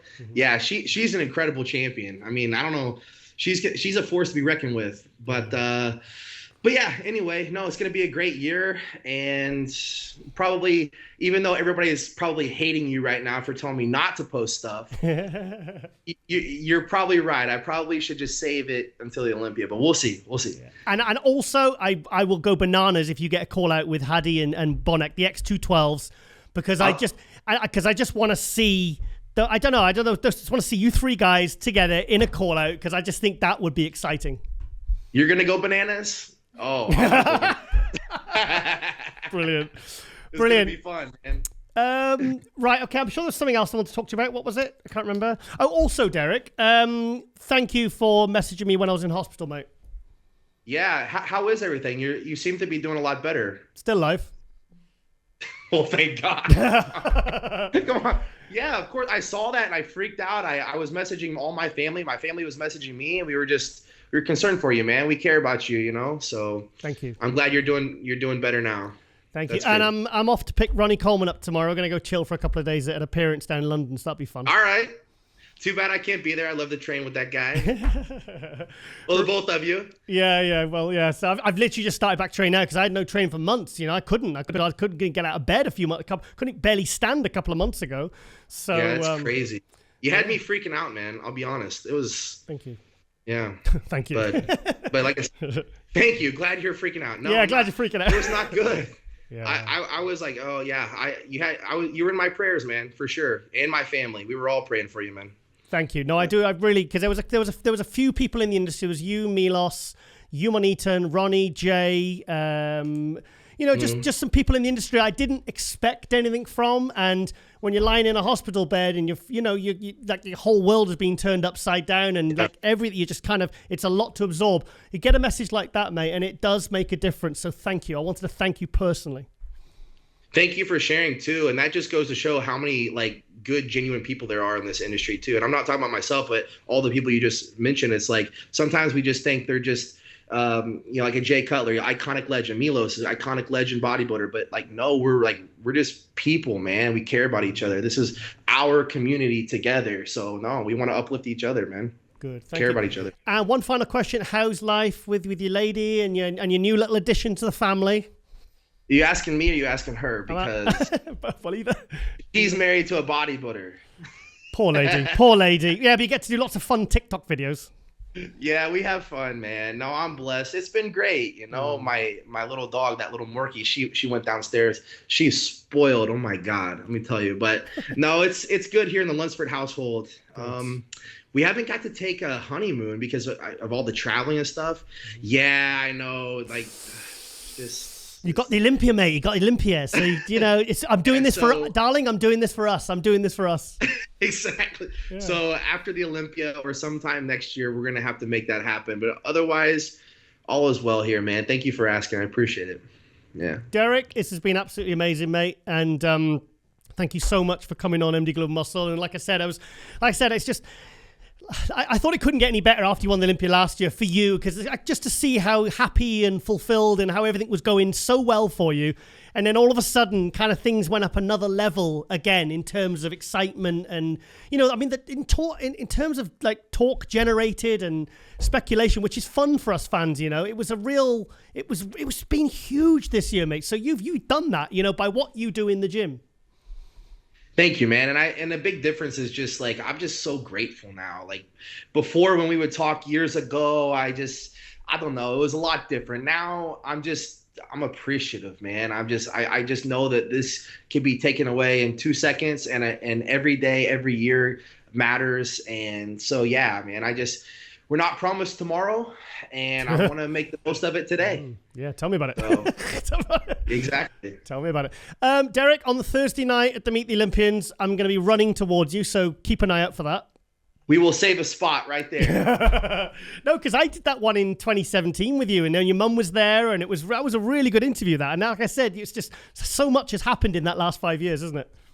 Okay, I expect it now. You're passing me up here. Okay? You'll see like the crowd parting and some guy shouting with him, waving his mic about. So I'm really looking forward to it, mate, and I will make a beeline for you. And I'm just really excited for the Olympia, and I'm really happy for you. And that's it, pretty much. Thank you, Giles. I have to get you one of these shirts too at the Olympia. Please, no, I would like one. Yeah, for sure. I got you. That's verbal contract. Yeah, verbal contract. Here we go. Signing off. Yeah. Derek, I'll let you go, mate, and have a wonderful rest of your Sunday. And thank you so much for coming on MD Glove Muscle, as always. Thank you so much, Giles. Take care then, mate. You too, brother. Take care. Bye-bye.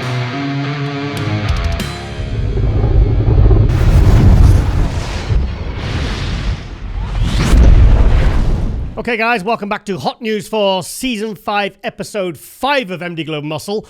Right, okay, it's been a bit of an interesting week in bodybuilding, and certainly in the UK. I'm going to come to that in a little bit. Just trying to think whether I should be really PC or just kind of go for it and tell the truth. Go for it.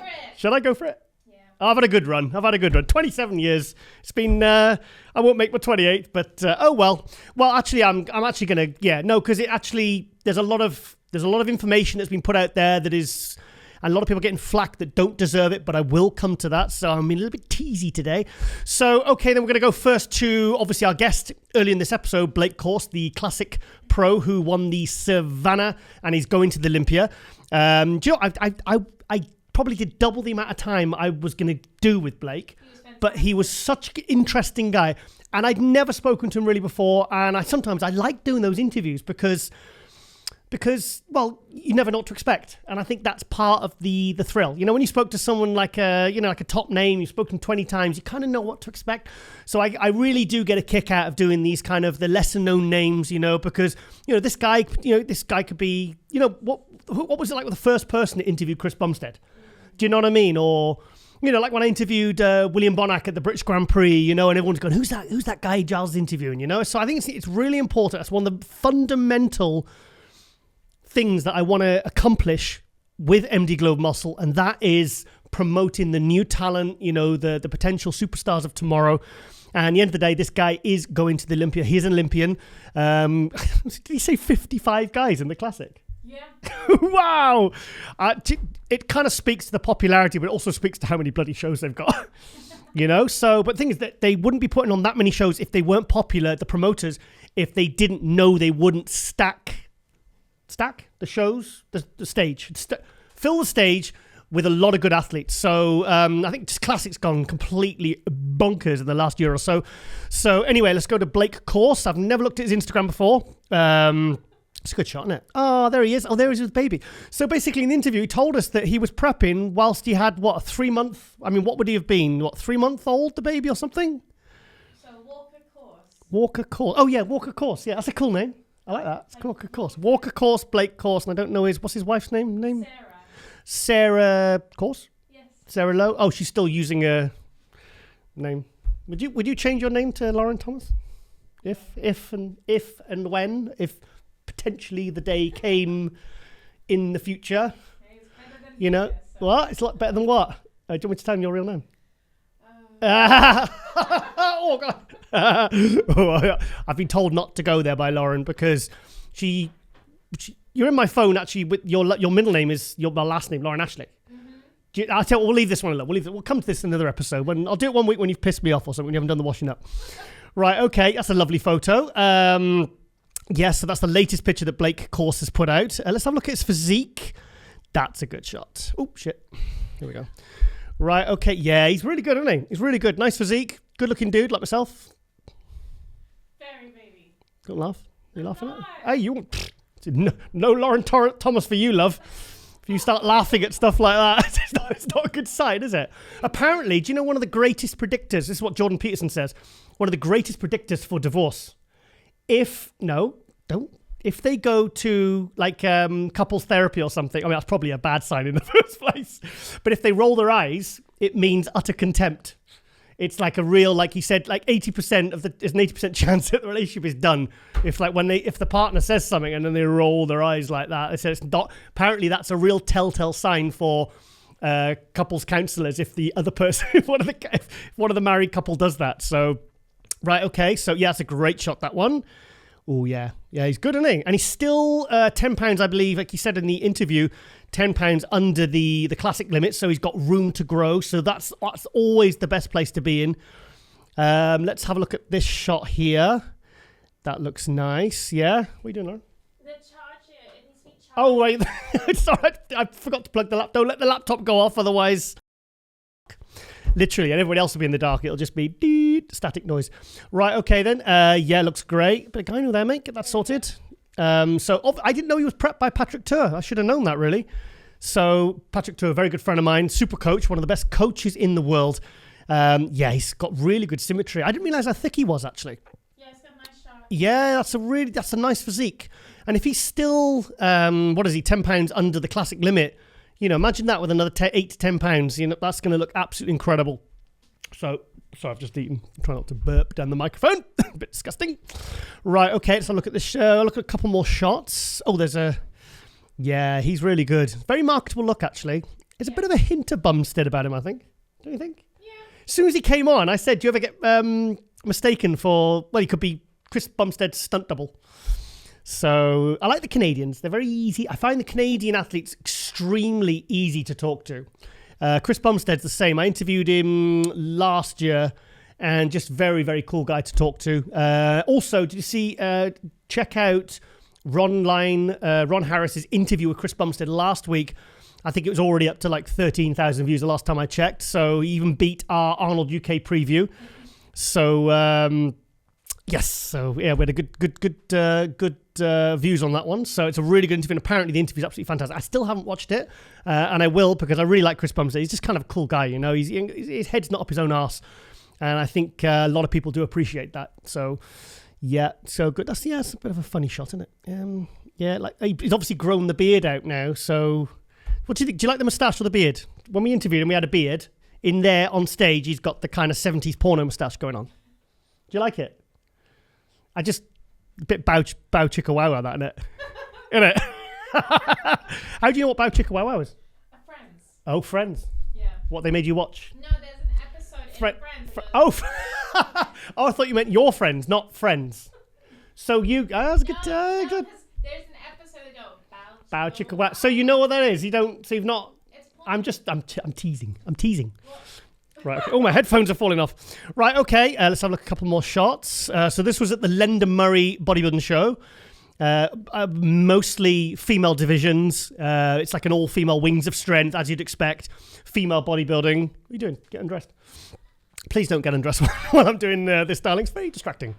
So, okay. Yeah, looks really good. That frontal bicep's very good. Let's minimize that a little bit. There we are. See the full picture. Yeah, he's really good. Really, really good. So, I mean, it's going to be a tough Olympia. I mean, Neil Curry said, he says, I'm going for the New York Pro winner we had in episode 1 in the studio. He said top 10. I mean, it's going to be an absolute battle to make top 10 at the Olympia this year. When you've got 55 guys who've all qualified either by winning shows or by points, you know, the best of the best classic guys, it's going to be, if you've made top 10, it's going to be a hell of an achievement. So, okay, let's go. Do I look one more picture and then we'll move on. Oh, look, that's the one I saw. I tell you what, that'll pull the baby's head off. Seriously, you've got one of those medals, didn't you, from when you won your category at the Big Man weekend in Spain last year? Yeah, I mean, they're heavy. I mean, be careful. I mean, I'm not saying call child services on them, but that is a very heavy medal. Well, he's just got a strong baby. He's got a strong baby. Tell that baby's going to have a big neck. So we are so proud. My daddy is going. Oh, look at all the scribbles. We love you. I tell you what, that's not bad. That's not bad writing and spelling for a baby that's basically 4 months old. Very strong baby. I don't think the baby wrote that. I think he scribbled in the background there. Look. We are so proud. Yeah, I'm guessing the mum wrote that, not the baby. So go daddy. Yeah, I think she wrote that. I just call it a hunch, you know. So let's have a look at the pictures. She looks like she lifts as well. There's a bit of a quite thick delts there. Bit of delt going on, unless it's just all the picking up the baby all day long. But yeah, so that was great, guy. I really, really, like I said, I get a real kick out of not knowing anything or speaking or having any sort of previous kind of relationship, you know, with interviews or getting to know anyone. It's nice to get them on screen and to get them know them literally as you're talking to them. So I find those a real, when they go well, that's a really good feeling, that one. So I feel good. So, oh, he's doing a vacuum there. Sorry. Yeah. I like his frontal bicep. That's my favorite shot. Absolute favorite shot. Let's have a look at him. Nice. Condition's good. I think the beard's cool, you know. It isn't it? Who does he remind me of? He reminds me of someone. He looks like a 1940s soldier, doesn't he? Looks like something out of the Second World War with that the shaved side. Looks like Peaky Blinders. Yeah. Isn't it? The Peaky Blinders. He'd be look cool in one of those nice tweed suits with a pocket watch and the shirts, the 1930s shirts with those round collars. He look really cool.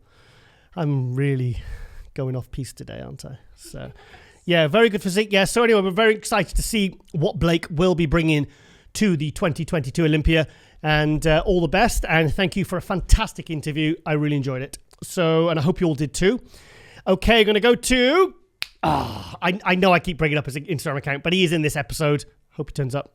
Because we filmed this before Derek turns up. But Derek is the last interview Derek gave me where he had the swimming pool behind him. That was the best interview he's ever given me. I just find that he's really flourished, Derek Lunsford, in the last, I think, since he obviously won the Olympia in the 212. And of course, now he's got to partner with him, and things are just going so well. Teaming up with Hani Rambod, becoming part of the Evogen team, and just this last year, it's just been nothing but positivity for Derek Lunsford. And of course, now he has the special invite, and I'm really happy about that. As I said in last episode, we made a mini clip of it. Do you see that?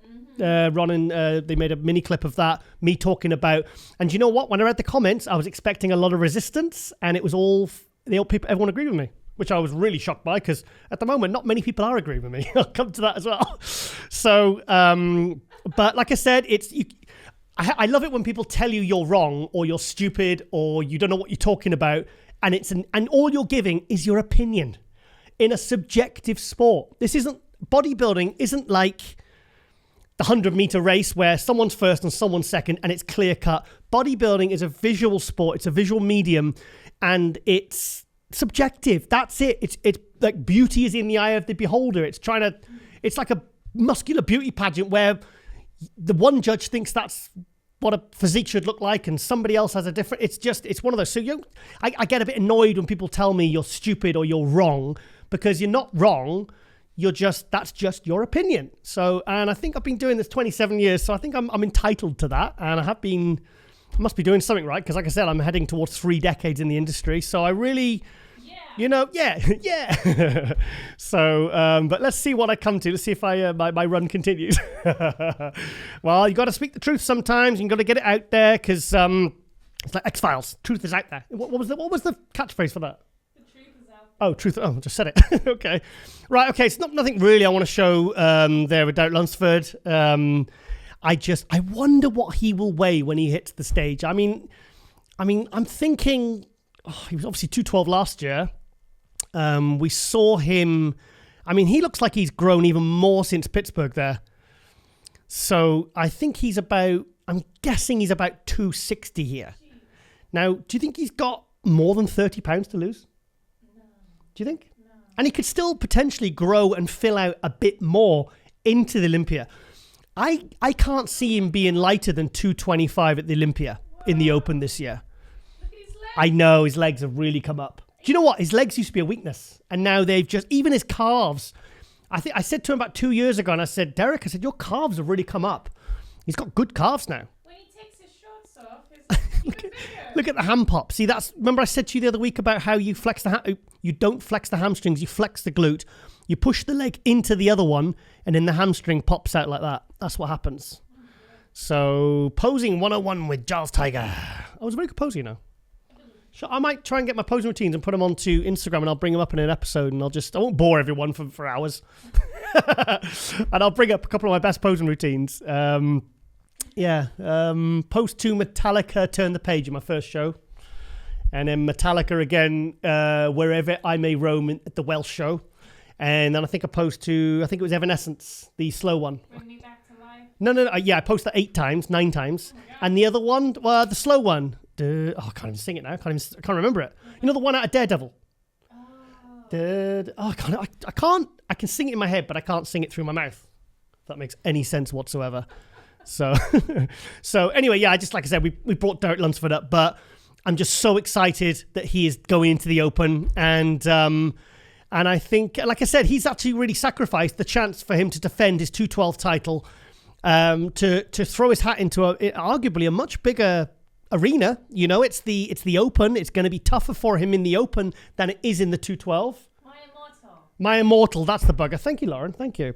I hope your phone's on silent. Okay. I don't want any bow chicka wow alerts when you're, do you ever see that video of do you see the guy on the plane who was watching porn on the plane? No, that's terrible. Yeah, someone reposted it on social media and it went viral. This guy was basically sat I think it was in business class, and he's basically watching porn on an iPad. And he had, in fairness, he had headphones on. I know, but you can't. But he didn't, imagine if I'm sat next to you and there's some guy in front watching porn on the plane. Can you imagine that? It's a bit dodgy, isn't it? Yeah. That's weird, isn't it? Yeah. Do you think I think he did that deliberately, because I think he maybe, not like in an exhibitionist way, but I think he was kind of getting a kick out of it. That's gross. That's weird. I mean, the thing is, it's not like they can throw you off the plane, is it? No, but there's some stuff like you shouldn't do. It's like when they overcharge you for the peanuts. It's like, well, where else are you going to go and buy them? Yeah, it's true. It's true. But that's weird. Yeah. Anyway, I've digressed a lot today. Right, okay. I'm going to go to Bodybuilders Without Borders before we come to the big drama in the UK. Literally going on right now because the Arnold Classic, it is... What time is it now? Oh, shoot. Quick. I've got the phone here. 4 o'clock. Right, it's 4 p.m. in the UK on Sunday, the day of the pro show of the Arnold UK. We'll come to it. Oh, look, he's got stuff from the Arnold. He's got it on. Here we are. So, Wesley, so the Classic is on right now. There is no live stream. Yeah, that's just someone filming from the audience. So I can't believe the Arnold UK has no live stream. What is going on? I mean, the lineups, the competitors, this is the Arnold Classic. Well, not anymore. And they can't even organize a freaking live stream. That is disgraceful. That's really, really, really bad. So are you just lightening me up? Yeah, I'm a bit dark now. Why has it got it dark? It's only 4 o'clock. Thank you. Anyway, right, okay, so we have Wesley Vissers here, looking very, very good, actually. Let's have a look at the glutes and the hams. Yeah, he's 98% there, isn't he? Do you think he's in good condition there? I mean, I know it's poor quality footage, but what do you think? Front looks great. He looks bigger. He does need to be sharper. I've seen him in better condition. I think when he, was it Poland? Yeah, I've got Poland in my head, and when he won Romania, I think that was his best conditioning. So, right, okay then. Let's go to... I want to see Michael Daboul because this guy's conditioning is off the charts. I think this will be the winner of the Classic. Look at that. Yeah. I mean, that is terrible, shitty phone quality footage. And look at the legs. And he's bigger as well. Yeah. The thing is with Michael, last year, he lacked kind of depth through the chest. You know, when he turns to the side, he's kind of like a ruler. He's wide. But then you turn it to the side and it's very thin. But I saw a video last week which completely blew my mind. And I mean, look at that. When athletes say they're going to beat their level of conditioning when they're already the most shredded guy on stage, which is what he achieved last year when he won the Arnold UK here last year, I do roll my eyes a bit when they say, oh, yeah, I'm going to be better. And it's like, yeah, okay, well, you probably can't get any sharper than that. He's done it. He's achieved it. So fair play to you, mate. That's absolutely incredible. Yeah, and if you want to get a nice new watch, go buy one off Michael because he buys and sells expensive watches. And I hope he gives me a nice discount on a nice new Seamaster one day because I've had this one 7 years and it's actually telling the time wrong, actually. So I've probably been better off with a Casio. Right, okay, so I didn't realise that actually the Bodybuilder's Daniel L was actually updating his Instagram because, like I said, there was no live stream. So unless there's somebody you know at the show that can WhatsApp some videos to you, or Daniel's there in person, there's going to be no record of this. There's going to be no video recorders, and people aren't interested in watching replays or DVDs in a couple of weeks. It doesn't work like that anymore. Everyone wants everything live with a good live stream. So I wonder why there was no live stream when there was last year, and it's the Arnold Classic. What is going on? Seriously. Yes, the biggest show. I mean, they've been hyping this. And then I have friends in this. You've got friends in this, yeah? I have girls that are wearing jewelry and shoes. Yeah, I mean, and you cannot it is. What, Lauren? It's bad. It is bad, but what about all the family and friends now that who can't attend, who want to see their little Jimmy and in the bodybuilding, or little Sally in the bloody figure or something? It's like they're not going to. It's just. I mean, this is all we've got. Literally, this is all we've got access to. And there was no sort of information about what was happening. I mean, it's a bit of a mess. It's a bit of a mess, this show. I mean, the thing is, we can't even call it the Arnold Classic because it is not the Arnold Classic, and we will come to that on the next one now in a few seconds. But and also I heard that Peter Molnar and Madelman, Jose Betty, whatever his name is, Madelman. You like Madelman, don't you? I mean, he's won 5-6 pro shows.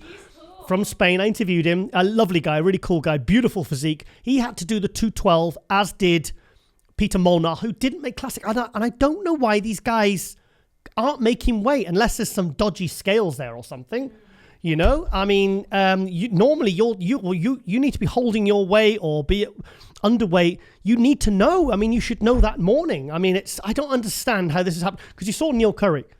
I mean, he's keeping a daily log up until the Olympia to make sure he gets down from like 235 to 215.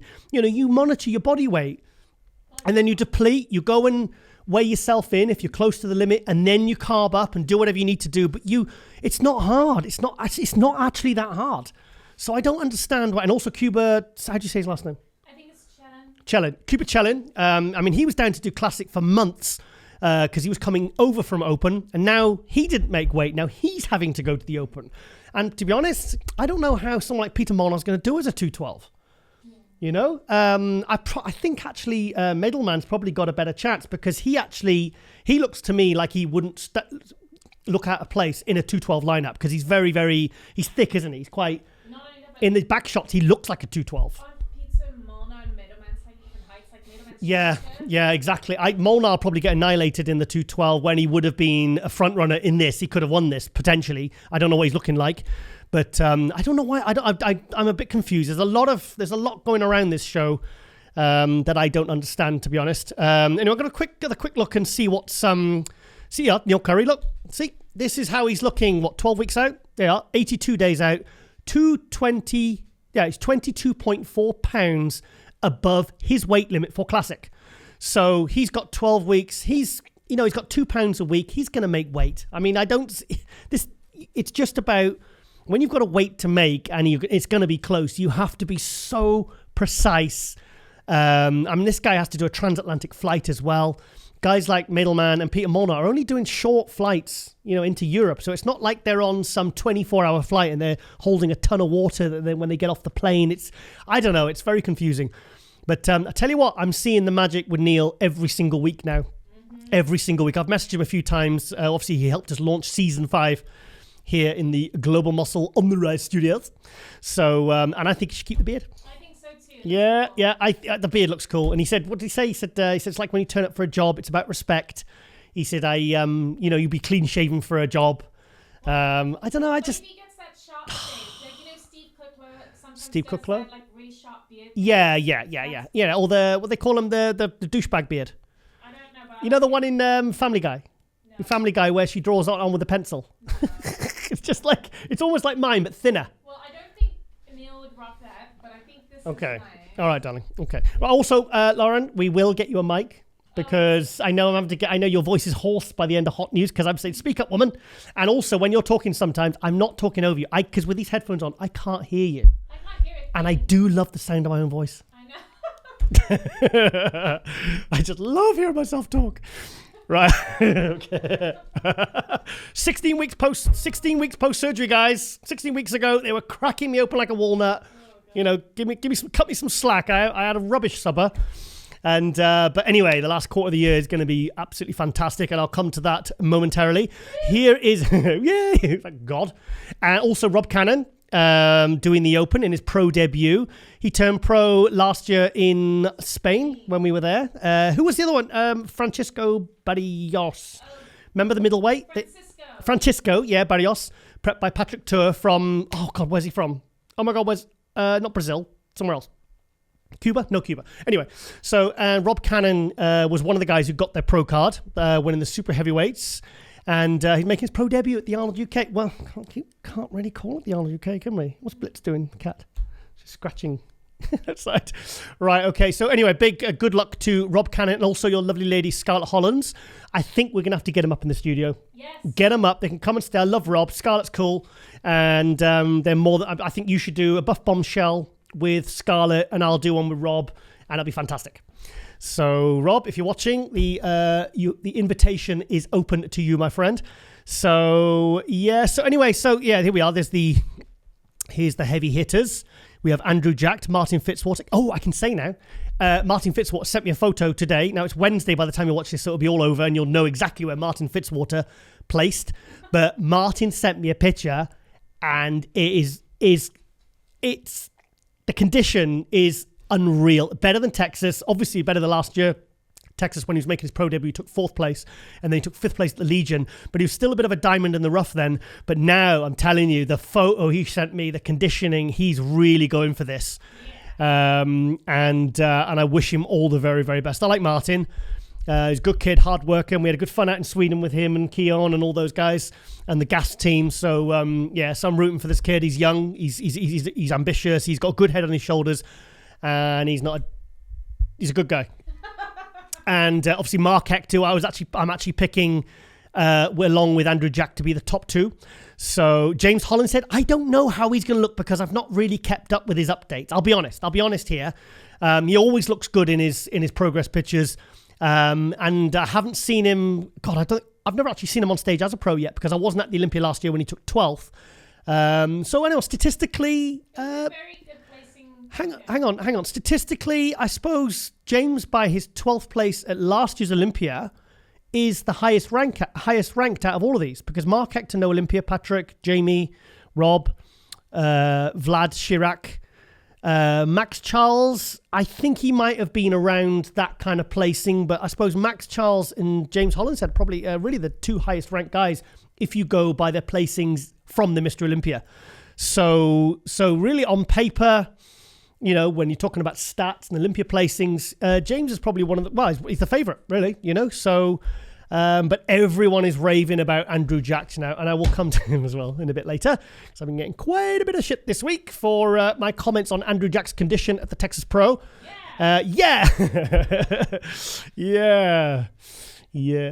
Right, okay, let's go back quickly. I'll try and pick up the pace a little bit now.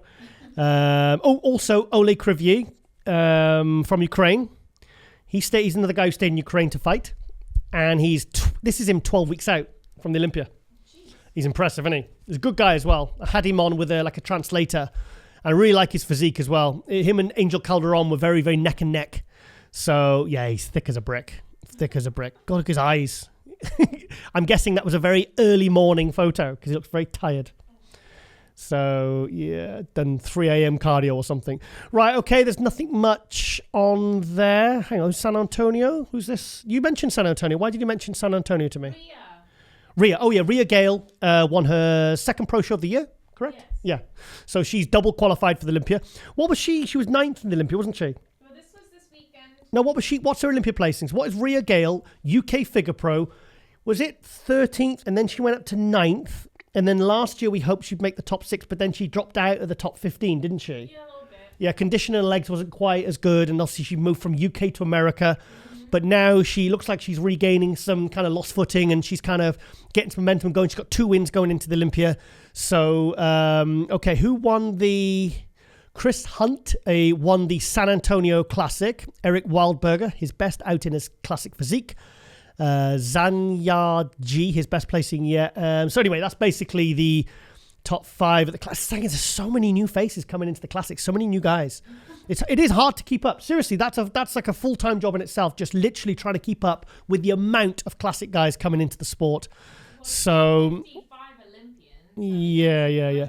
Right, so like I said, it's a bit difficult because the Arnold Classic's going on right now as we speak, so it's hard to kind of... we're kind of not before and we're not kind of after, we're during, because we have to film today because, well, I'll come to that as well. I'm very teasy today. So, right, okay, then we're going to go to the big news of this is the Arnold Sports page from USA. Right, now I'm going to try and stick to what has been said. I'm going to stick to the facts and I will give my opinion. Uh-oh. Here we go. Right, okay, I'm going to read this out and then I'm basically going to give you my take on what I feel has happened here. This is a statement from basically the Arnold Committee in America from Brian Powers, who's now taken over as Arnold's partner from Jim Lorimer, I think he's in his 90s now, so it made sense that I think they sold their share in the company, and then this new guy, Brian Powers, has taken over. I've never met him, never spoke to him, so I don't know anything about this gentleman, but he is Arnold's business partner. So I'm going to read this. It is with deep regret that we must announce that Governor Arnold Schwarzenegger will not appear in person at the 2022 Arnold Sports Festival UK, taking place September 23rd to 25th, 2022 at the National Expo Centre in Birmingham.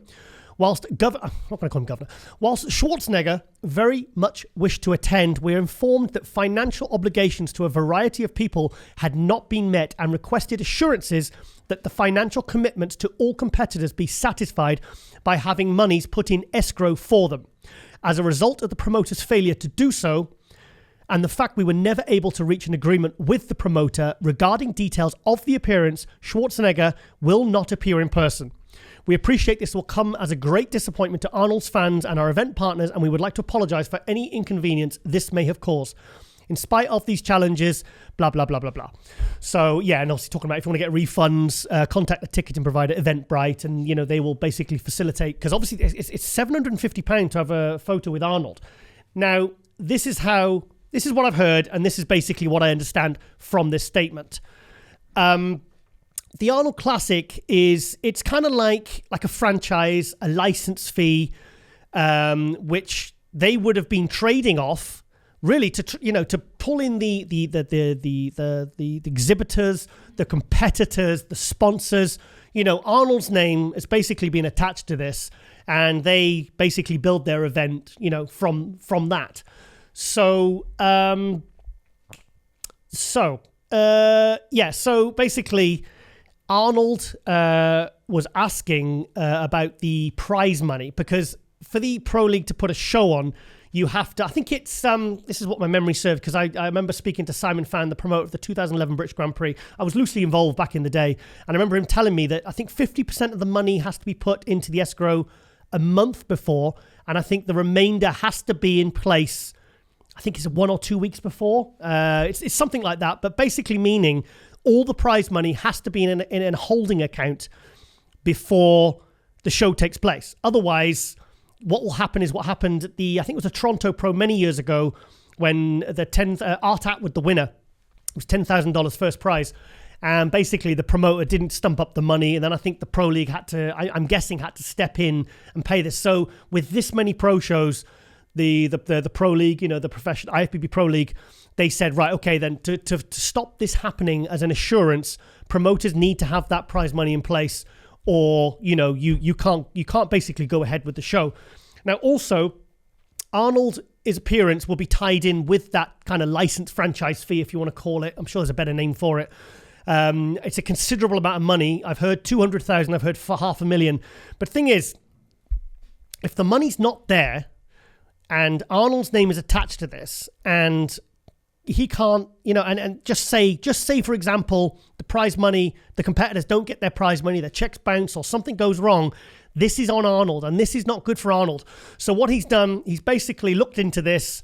He's questioned his fee, you know, because the thing is, it's not, I remember somebody said on the Instagram, said, oh, well, Dorian Yates has made it, you know, but Arnold can't. This is his own event. It's all about money. It's all about greed. It's not actually. Because Dorian, okay, he lives in Spain, so he probably would have jumped on a cheap, you know, international cheap flight, an hour flight, flies into Birmingham. He gets his hotel, you know, good flights. He would have got either, say, like a free trade stand or a flat fee for appearing, and in return, he gets to have his trade stand and all that. You know, that's great for him. But with Arnold, I mean, you're talking, he's not going to be flying on a normal passenger jet, is he? It's going to be a private jet. He's going to need a team of staff. It's his time.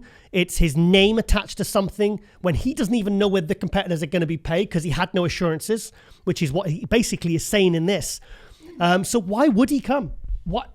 I'm just going to say one thing as well, because like you said, it's not necessarily all about money. Now, at the end of the day, the Arnold Sports Festival, whether it's a US branch or a UK branch, this is a business. It needs to profit. It needs to be able to do. So I'm not going to say it's all about money with Arnold coming in, but what I will say is that in order for this to carry on, it does need to.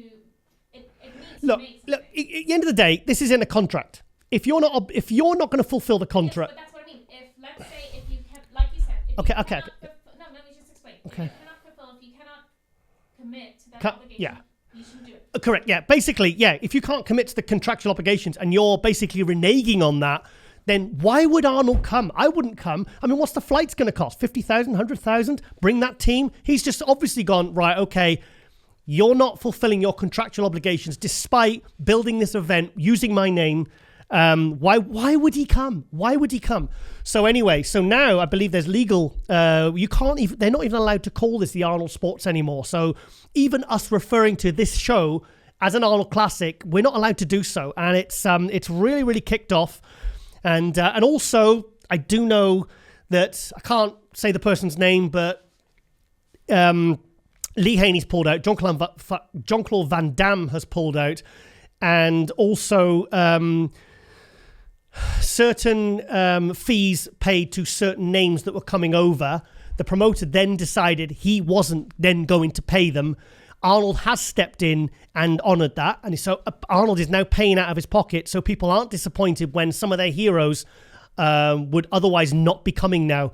I spoke to one and he said, I was going to pull out. He said, but Arnold stepped in and paid my fee, paid the flights and everything else. So, everyone targeting this towards Arnold, it's not really fair on Arnold, I'll be honest. I mean, I with what I know so far, and I'm telling you what, I think, because this is coming out Wednesday, this is filmed on Sunday on the day of the show, I'm guessing there's going to be an almighty legal fallout. I can imagine Arnold's team now are really going to bury these guys. I mean, really legally, it's going to be, I think it's going to get messy, and there will be no more Arnold UK. So it's a real shame. This is such a shame because they were really starting to, they were pulling in good names with this event. It was good. There was rumored 70,000 people. The tickets were sold out for the expo on the Friday and the Saturday. Plenty of exhibitors, plenty of events, and things haven't been done properly. They haven't dotted the I's and crossed the T's, and it looks like people are getting stitched up with money, and it's not right. And this is all in Arnold's name, and this is Arnold that built the Arnold Classic from 1989 when Rich Gaspari won in Columbus, Ohio. It's now become events all over the world. They had Australia, South Africa, so Brazil, Europe. Obviously that's with the other side of the IFBB. And it's all I'm quite glad I didn't go now. I'll be honest, I really am, because this is not good. This is not good for the industry. And also, I have to wonder, do you think with this event being set up, I wonder what The Rock will do now with Athleticon. I'm guessing he won't want to be associated with these guys, because these guys, right now, people are, Just to make that clear, when you say these guys, do you mean Arnold Sports UK? Arnold Sports UK, yeah. Well, then, correct, I don't think he'd want to be associated. Yeah, they're not going to, it's just, until the dust settles, because really these guys, the Arnold UK people, they put it in the same venue as Body Power, which picked up nicely where they left off in 2019. So it's all a bit messy at the moment, and it's hang on, let's what? Also just, sorry. What? Come on, be quick. Sorry, I'm chiming in, you guys. But even prior and before this, like a few months ago, yeah. There was some issues. Yes, there was some issues a few months ago between the Two Bros promoters and the Arnold. There was a lot of attacking, and looked like they'd parted ways. Then it was announced that they were working together, and it was all a bit like, look, what is going on? So this goes back several months now, and it's very messy, very unfortunate. And I just pray that the competitors get paid. I just hope that's the bare minimum that happens. There's no, because imagine, Martin Fitzwater put on his Instagram, it's costing me $10,000 to fly from America to come here and compete. Can you just lighten me up a little bit? I'm a little bit dark. So it's costing him personally $10,000 to fly over from America to come and compete to try and win. No, this one. No. Oh, sorry, this one, yeah. So I'm quite glad I'm not there. And for me to feel like I'm not glad at being at an event that's in my own country, that's pretty bad, really. Because I love being at these events. This is what I live for. I love it. This is me, my element. And I really didn't want to go. I didn't want to go. And a lot of people pulling out. Lee Haney putting statements saying they're not allowed to use my image, my name. So I just wonder what's going to happen over the next few weeks. I am seeing Ronnie Coleman tomorrow, and I will find out, kind of more about behind the scenes. And I've got a few people I can speak to that were at the event, working at the event, and I'll find out, because I just hope that the competitors get paid and everything goes okay in that respect. What? Do you know who I feel bad for? Who do you feel bad for? The team working for Arnold Sports UK. Yeah, they're going to be getting a lot of shit at the event, aren't they? Yeah. It's such a big event. Yeah. You put so much effort into it. You're promoting something, and then for it to get this much. I know. I'll be honest. And thing is, and what about all these people involved as well? All the names involved, all these legends, David Goggins.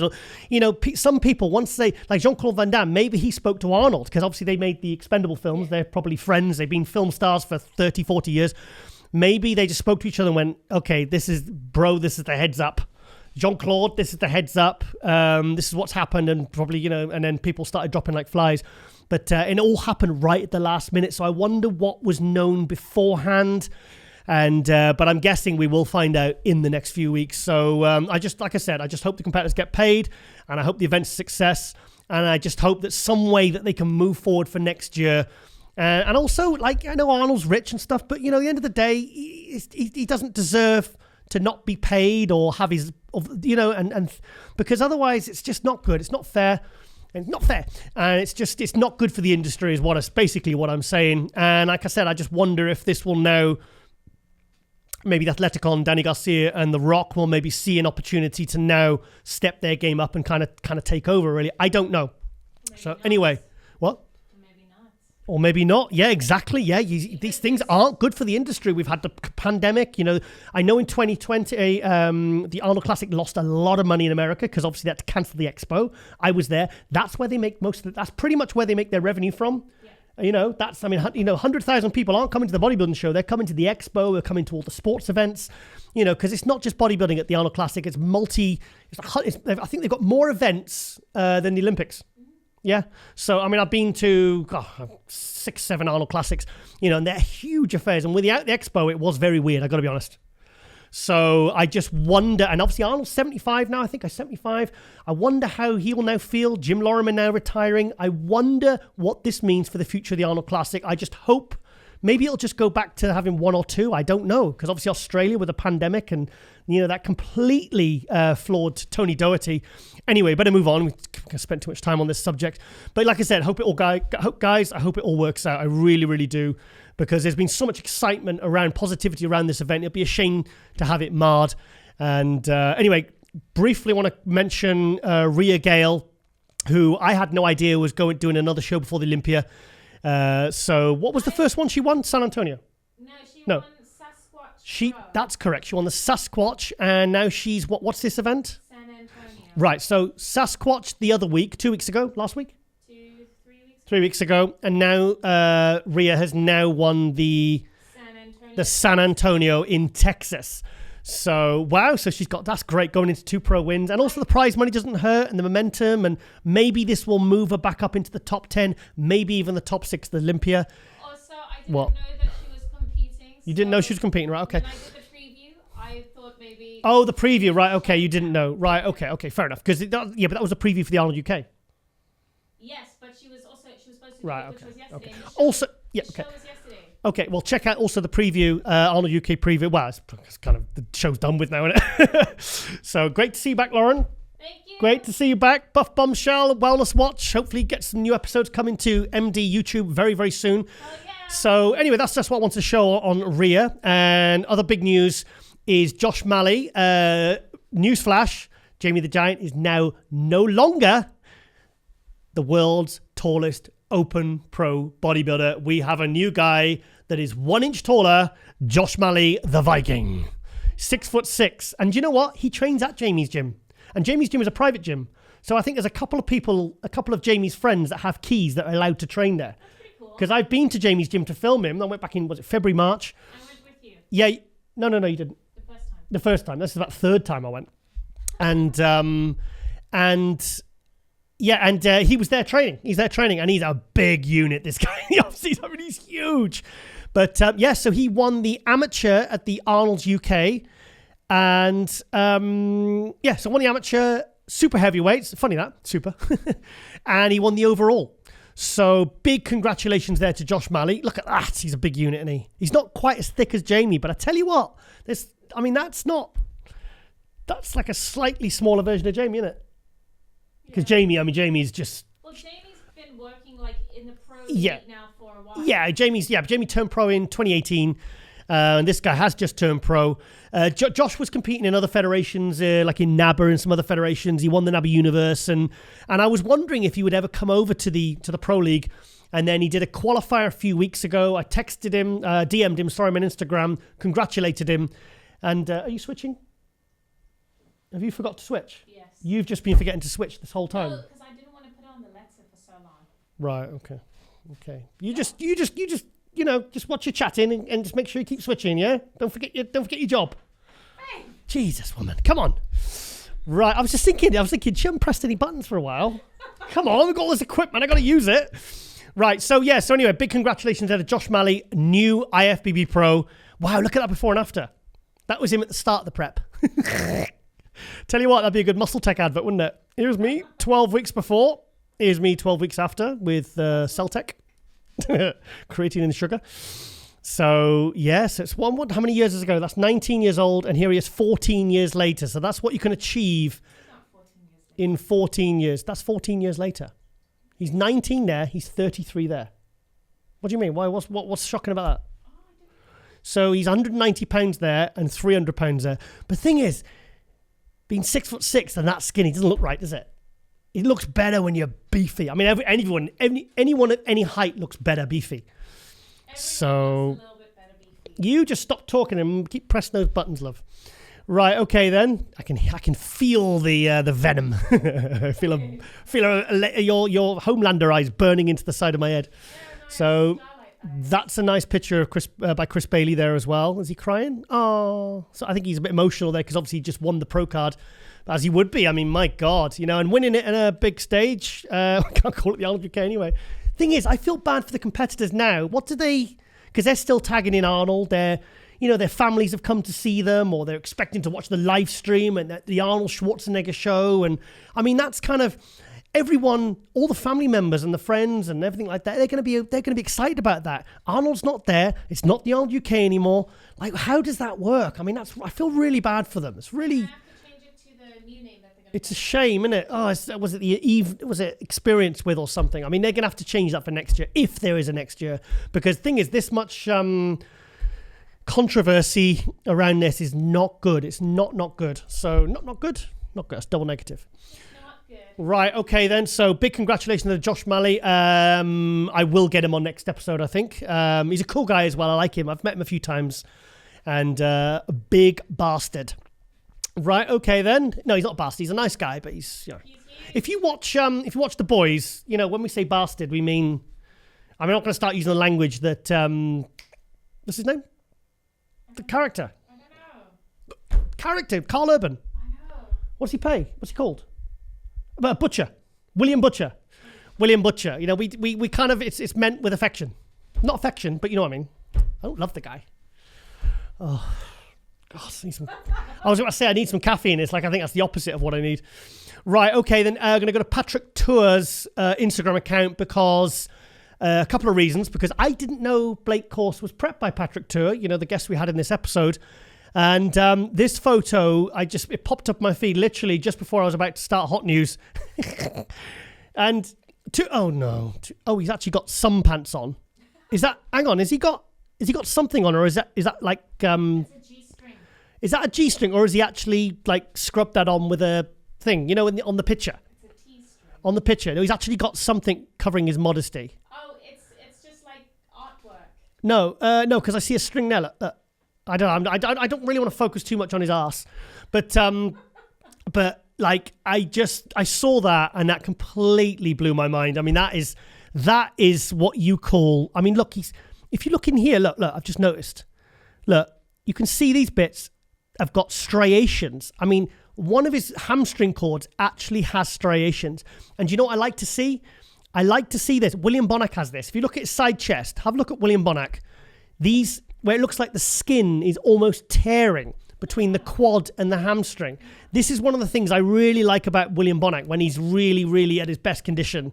You see that. It looks like the skin is almost so tight and it's stretched so tightly over the muscle. It looks shrink wrapped. I love that.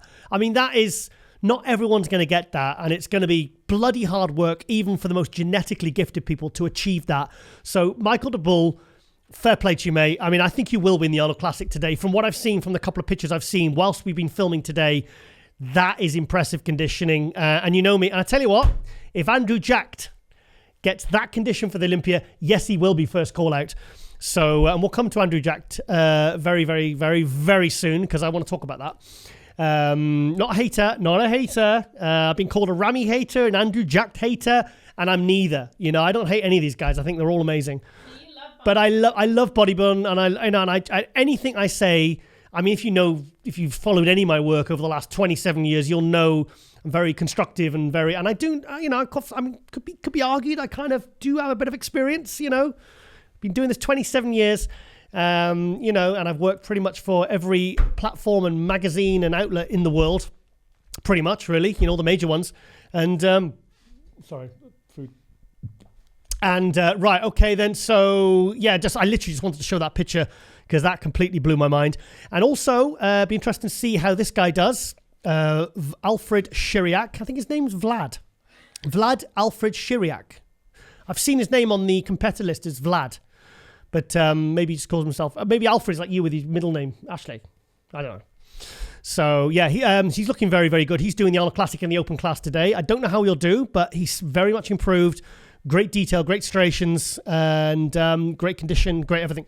So, yeah, just want to give him a little bit of a shout-out as, and obviously one of Patrick's clients. We love Patrick, and I'd love to get Patrick up here one day in the studio. Yes. That'd be cool. Yeah, so, this picture's a Keon. Anyway, right, okay, then I'm going to go to Zone Gym. The reason we're doing this is because this is where myself and my friend Derek Clark are going tomorrow, and we are taking Ronnie Coleman. Yay! So we're picking Ronnie Coleman up tomorrow morning from his hotel. We're driving him down to London, and we have a seminar. I'll bring up the poster so you can see. I can't believe he said this. Look at this. Look, can you believe he said that? He said that on Monday on the Queen's funeral. What do you think? Yeah, I'm not the sort of person, I'm not as much of a royalist that I'm going to get upset, but I just thought I didn't know whether, because obviously I wouldn't laugh at that, but anyway, it doesn't matter. Let's just get off this. Wait for old Lizzie's funeral. Oh, bless her. Yeah, so 200 years ago they chopped his head off for that. They would have took him to the tower and chopped, if that kind of disrespect, they'd have chopped his head off. They would. I mean, obviously times have changed a little bit since then. But, right, okay, there we are. Here we go. Here is the seminar it's actually going to be done and dusted by the time you watch this. But 6 till 9 p.m., Monday, 26th of September, Zone Gym with Ronnie Coleman. So, and myself. So 6 till 9. So basically, Andreas Mitchell, the owner of the gym, Zone Gym. If you remember, I had him on with Nathan Diasher. This was the guy that kept his gym open during the pandemic and all the police, and he was on the national news. Fantastic gym. I took Brandon Curry there in 2020 when we was doing the Olympia All-Star Tour. Fantastic gym. Took us out for an amazing meal afterwards. Went to the steakhouse and we basically ate till we exploded. And it was a really, really good night. And he really looked after us. So he said to me this year, he says, Giles, can you Ronnie? I said, yeah, I know him. I said, can you ask him, babies allowed? Let's read the comments. Let's look at the comments. Babies allowed? Yeah. Right. Sweet. We'll be there. Oh, so Ronnie's basically going to be kissing babies Monday night. I'll get some photos. And just Tiger. That was me tagging in Ronnie's business partner and his PA, Sean. Is that his PA? I think you can call him his PA. Yeah, he handles all his travel arrangements, travels with Ronnie, trains with Ronnie. Numero uno. This is amazing. Can't wait for this amazing event. As said by the legend himself, it is important to have people believe in you with this support. What you can achieve is limitless. Ronnie Coleman. Is it still going ahead? Yes, it is going ahead. I will, all being well, we'll be there. Okay, we'll finish that. So anyway, basically that is it. We will be taking Ronnie Coleman there tomorrow night. Like I said, we'll be doing, I'll get some photos and video and we'll bring it up in next week's episode of MD Global Muscle. And but I'm really looking forward to seeing Ronnie. Not seen him since, bloody hell, 2020 Arnold Classic last time I saw him. And I think he whizzed past me on his motorized scooter at the hotel, and I said hi, and I didn't really have a chance to have a proper talk with him, I obviously speak to him on, we do nothing but a podcast.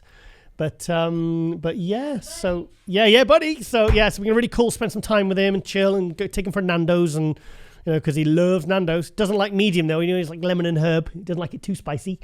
So, I actually got him accidentally. There was one in Birmingham. And he went, Giles, this is medium. I said, yeah. He says, oh, no, I like medium. I said, well, it's not spicy. He said, no, I want lemon and herb. And he just pushed it over to me like that. I was like, guess I'm going back to get some lemon and herb chicken then. But, so I said to Ronnie in the car on the way down, I said, Ronnie, do you like Nando's? And he says, Nando's? When I'm in England, I go 3 times a day. So yeah, he said it. Yeah, that's true. Yeah, it's like when I told him I named our cats after his pre-workout, Mayo and Blitz.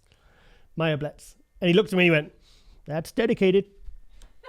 Yeah, and I think that was the day we were driving to Body Power and I nearly crashed because it was a new car and I was going down I nearly went down some one-way street. And Ronnie looked a bit worried, a bit nervous. So anyway, also check out the latest issue of MD. There we go. Fantastic issue. Great features there with Phil Heath. Really good interview there, which Ron did a Ron line. Check that out. And also, I've got my column in here. We've got an article I did on Michael Crizzo. Future Mr. Olympia threat. The guy ain't even pro yet. So, and what else was in it? And also I did a little bit of contribution to the Phil Heath feature as well. But it's a really, really good issue. And I'm so glad. I so love writing for the magazines. And I long may MD, the magazine, continue because we love it. And it's important that we support these publications because this really is one of the last, So last. And so that is it really. So yeah. So also, I won't go on the Andrew Jack thing now. I've already had too much hate for this. I just hope he turns up in better condition than Texas because I think the top 2 will be between him and Mark Hector. And of course, by the time you watch this, you will know basically what the results were. So yeah, and it's just a shame, like I said, there is no live stream because otherwise we would have done a live stream review in this episode. But no live stream. There's, what can we do? We're pretty limited, So, okay then, guys. Please don't forget to like, share, and subscribe. Hit the notifications bell and all that lovely stuff. And also, check out Lauren's new mugs. He's Buff Bombshell mugs. I'm working hard for my pro card, because I'm a wellness glute goddess. Hang on, sorry, I got bloody all over like that. Wellness glute goddess. So these are the 2 I've picked out for myself because it's good to have ambition and it's good to have focus and so every time I drink my green tea, I'm going to be thinking about becoming a wellness glute goddess. So yeah, I've got a headache now. I've been rambling on for so long. I've actually got a headache. Right, okay, it's been a stressful week, guys. But anyway, so I'm going to get this edited, this show, and we're going to get it out. And I'm going to go pack my bag and I'm going to go see Ronnie Coleman and go chill with the GOAT tomorrow. So, okay then, guys. I hope you've enjoyed this episode and we will see you next week for MD Glove Muscle. And as always, my friends, thank you for watching. Thank you for supporting. And ladies and gentlemen, we are out.